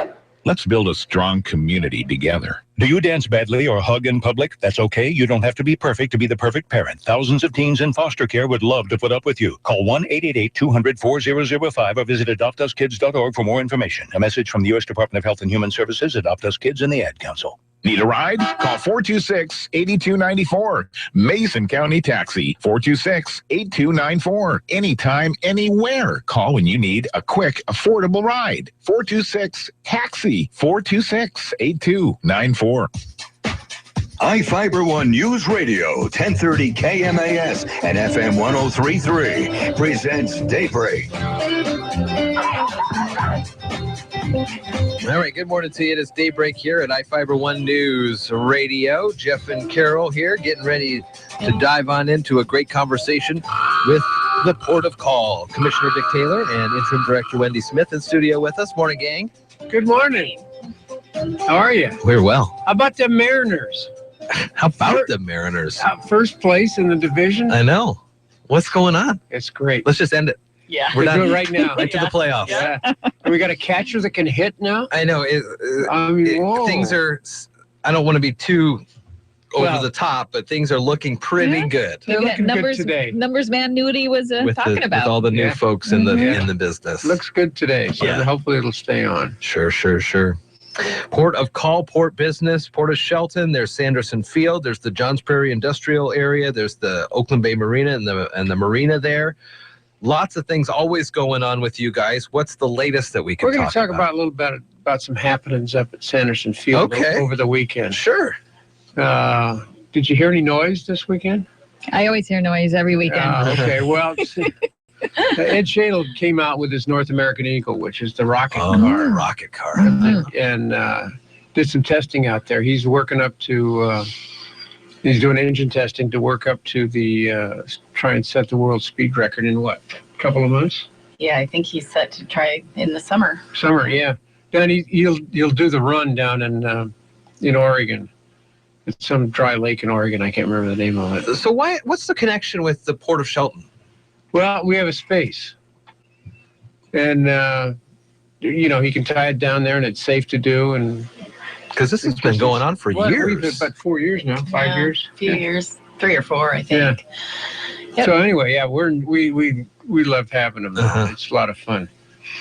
It is fun. And I was just going to say that we actually, he contacted us just probably first part of March to set this up. And we've had him several times. So I looked at the date on the calendar, April 23rd. Yep, we're free. And then realized that, unbeknownst to me, that it was the nesting season for that streak-horned lark that we have to worry about. And where we've had him in the past was kind of the very end of the runway, so not where most takeoffs and landings happen, but the other end. And he's kind of in a revetment off, on his own. But it was directly in that whole nesting area. That's where all the larks reside. Interesting. And so we thought, what if the jet car sets the grass on fire and we have issues, So we just decided that it made more sense to, and since we have buried ecology blocks with chain that he ties to,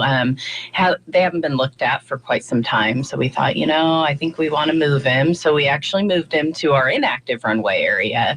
Had a great spot for him there. He came out, checked it out. Wasn't super thrilled to begin with, but in the end, he just really, thought that was a great spot. And I think Commissioner Taylor talked to him that day, and it worked out really well. And that'll be his newfound spot. So he came out, and we helped him get the new ecology blocks and chains in the ground and did that for him. So is this something that you could open up to other speed race cars too, or is it kind of just we got a relationship with this guy? It's a one-off. Okay. He's chained to the ground. He's not going anywhere. Yeah. And really, it isn't testing the race car. It's testing the engine. Sure. So, but yeah, he was really, I talked to him after the event, after his tests on Saturday, and he was really happy with where we'd moved good. to. Did he break any records or? No, just noise. Just noise. Noise records. Yeah, no, because it doesn't go anywhere. It's just there. Right. It's tied down. So, but he has, the gal that's driving his car did set the woman's record here. Last year? Last year. Yep. Yep. So, he's setting records. You get a lot of people that kind of just happen to find themselves near port property when this kind of stuff happens? At first we did. I don't think we saw much. I didn't see much, but I wasn't keeping track either this weekend.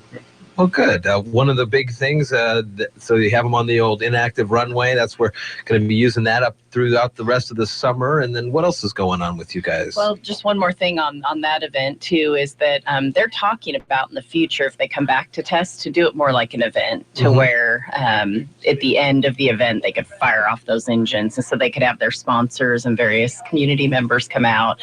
You can't be too close. Sure. It's kind of, loud and really fiery. but yeah, they're talking about making it into an event possibly in the future. So that's just one thing. That'd be nice. Yeah.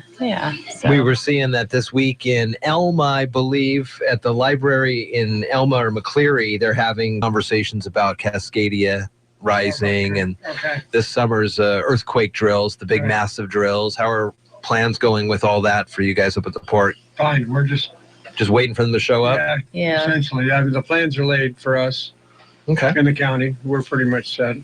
What about Johns Prairie? Anything good going up there? Can report any new? Just same old thing. We're doing a lot of maintenance right now. We're doing a lot of our spraying and just getting ready for summer months and mowing and that kind of thing. So, yeah, things are good, and the guys are super busy. We've got one big building's getting cleared out, though, which is amazing to me.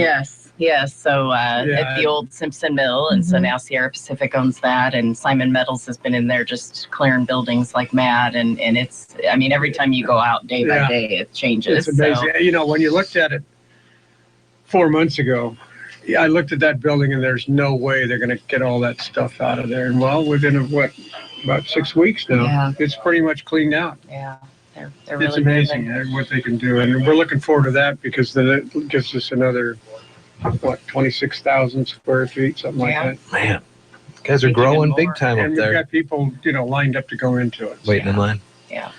So we're excited about it. It's moving. Good. The Port of Shelton, the commission meetings meet weekly Tuesdays. Right. And those are open to the public. First and third The first and third Tuesdays of the month. And folks can go up there and be a part of that whole process. And the Port of Shelton is online as well, portofshelton.com. And we talk weekly about the port and Sanderson Field, the Oakland Bay Marina there. How's the marina coming along with the cleanups and everything? Good. Upgrading is occurring. We had a boathouse moved over to the guest dock this week for some redo of panels and various things. People are moving along, and that's going really good. I'm going to actually meet with a curb representative tomorrow in hopes of talking about the possibility of a new commercial dock and funding that may be out there for that. So, You know what curb is? No. Community Economic Revitalization Board. So it's a state agency, and they have grant funding as well as low interest loans, and they provide for infrastructure and job related funding for various projects that happen. So we can use them for the commercial dock. Yeah. Mm-hmm. But we can't get any grant funding for the marina itself because it's a recreational marina. Oh. But we can if we have commercial activities. So that's why Wendy's in the middle of the process for that. So hopefully we'll get something moving with that. Yeah. Well, it's always nice to catch up and find out all the things that are happening. And I know that you guys provide us with all the new signings and the big new businesses whenever they come in. So we're looking forward to the next time we hear something about that. We'll talk again next week at this time for Port of Call on a Wednesday at 8:45. Yeah. I may not be here. Okay. I may not be back in time. Well, have a safe trip. And I know there's a lot of sun where you're going. That's fine with that. That's terrible to think about. We are going to surface on out of here this morning. And when we come back, we'll start to wrap things up on a Wednesday morning here on Daybreak.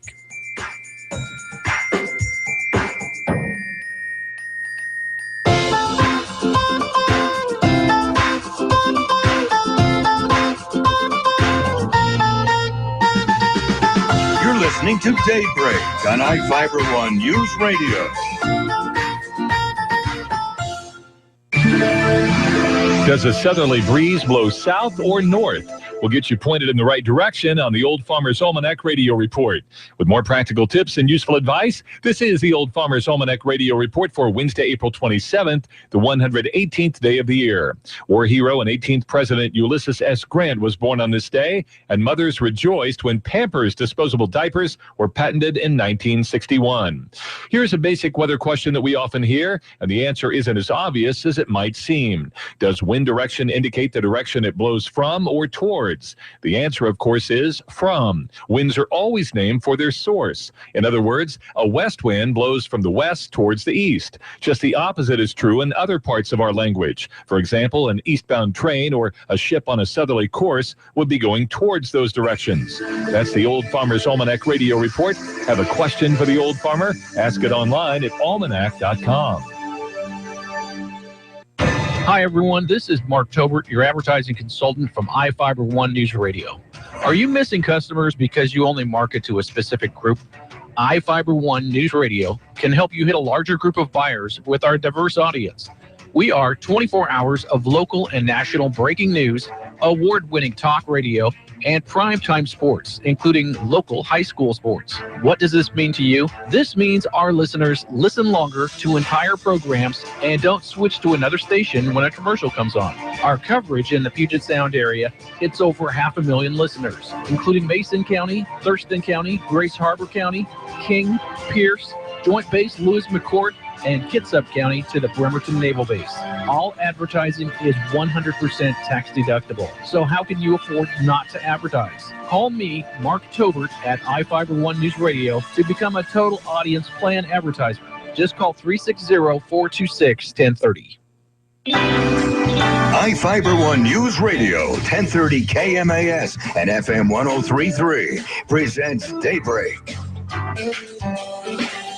All right, good morning to you, Daybreak. iFIBER ONE News Radio, 8:55. Tom Hartman coming up at 9.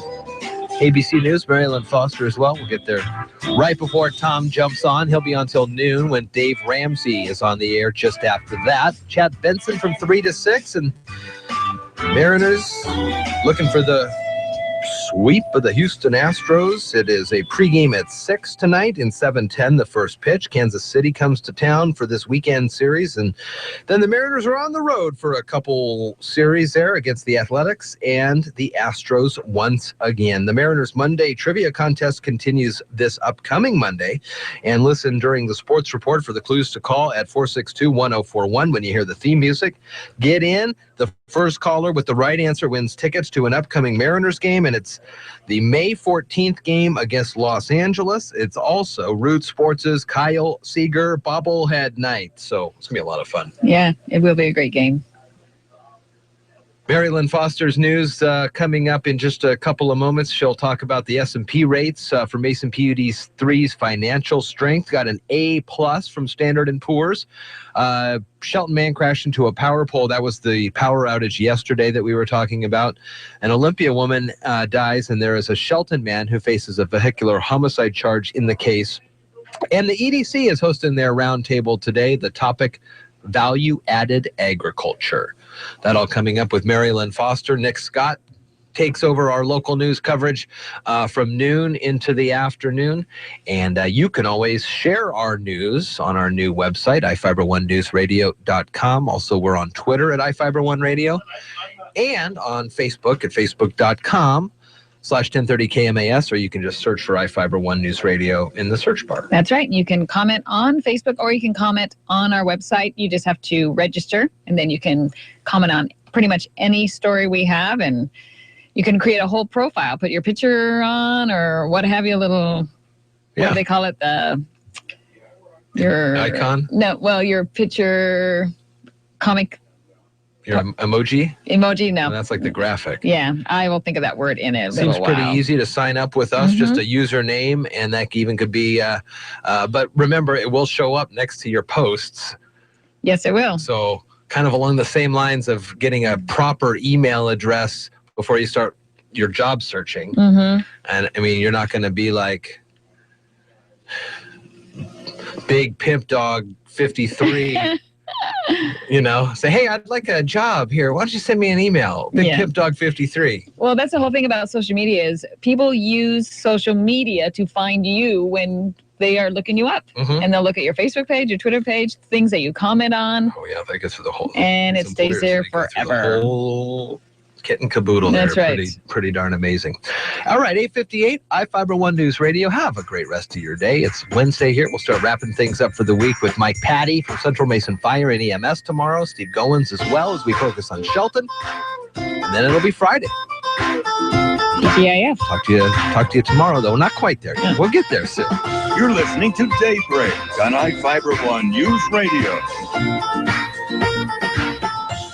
The Chad Benson Show, live weekdays from 3 to 6 on iFiber One News Radio, AM 1030 and FM 1033, KMAS Shelton.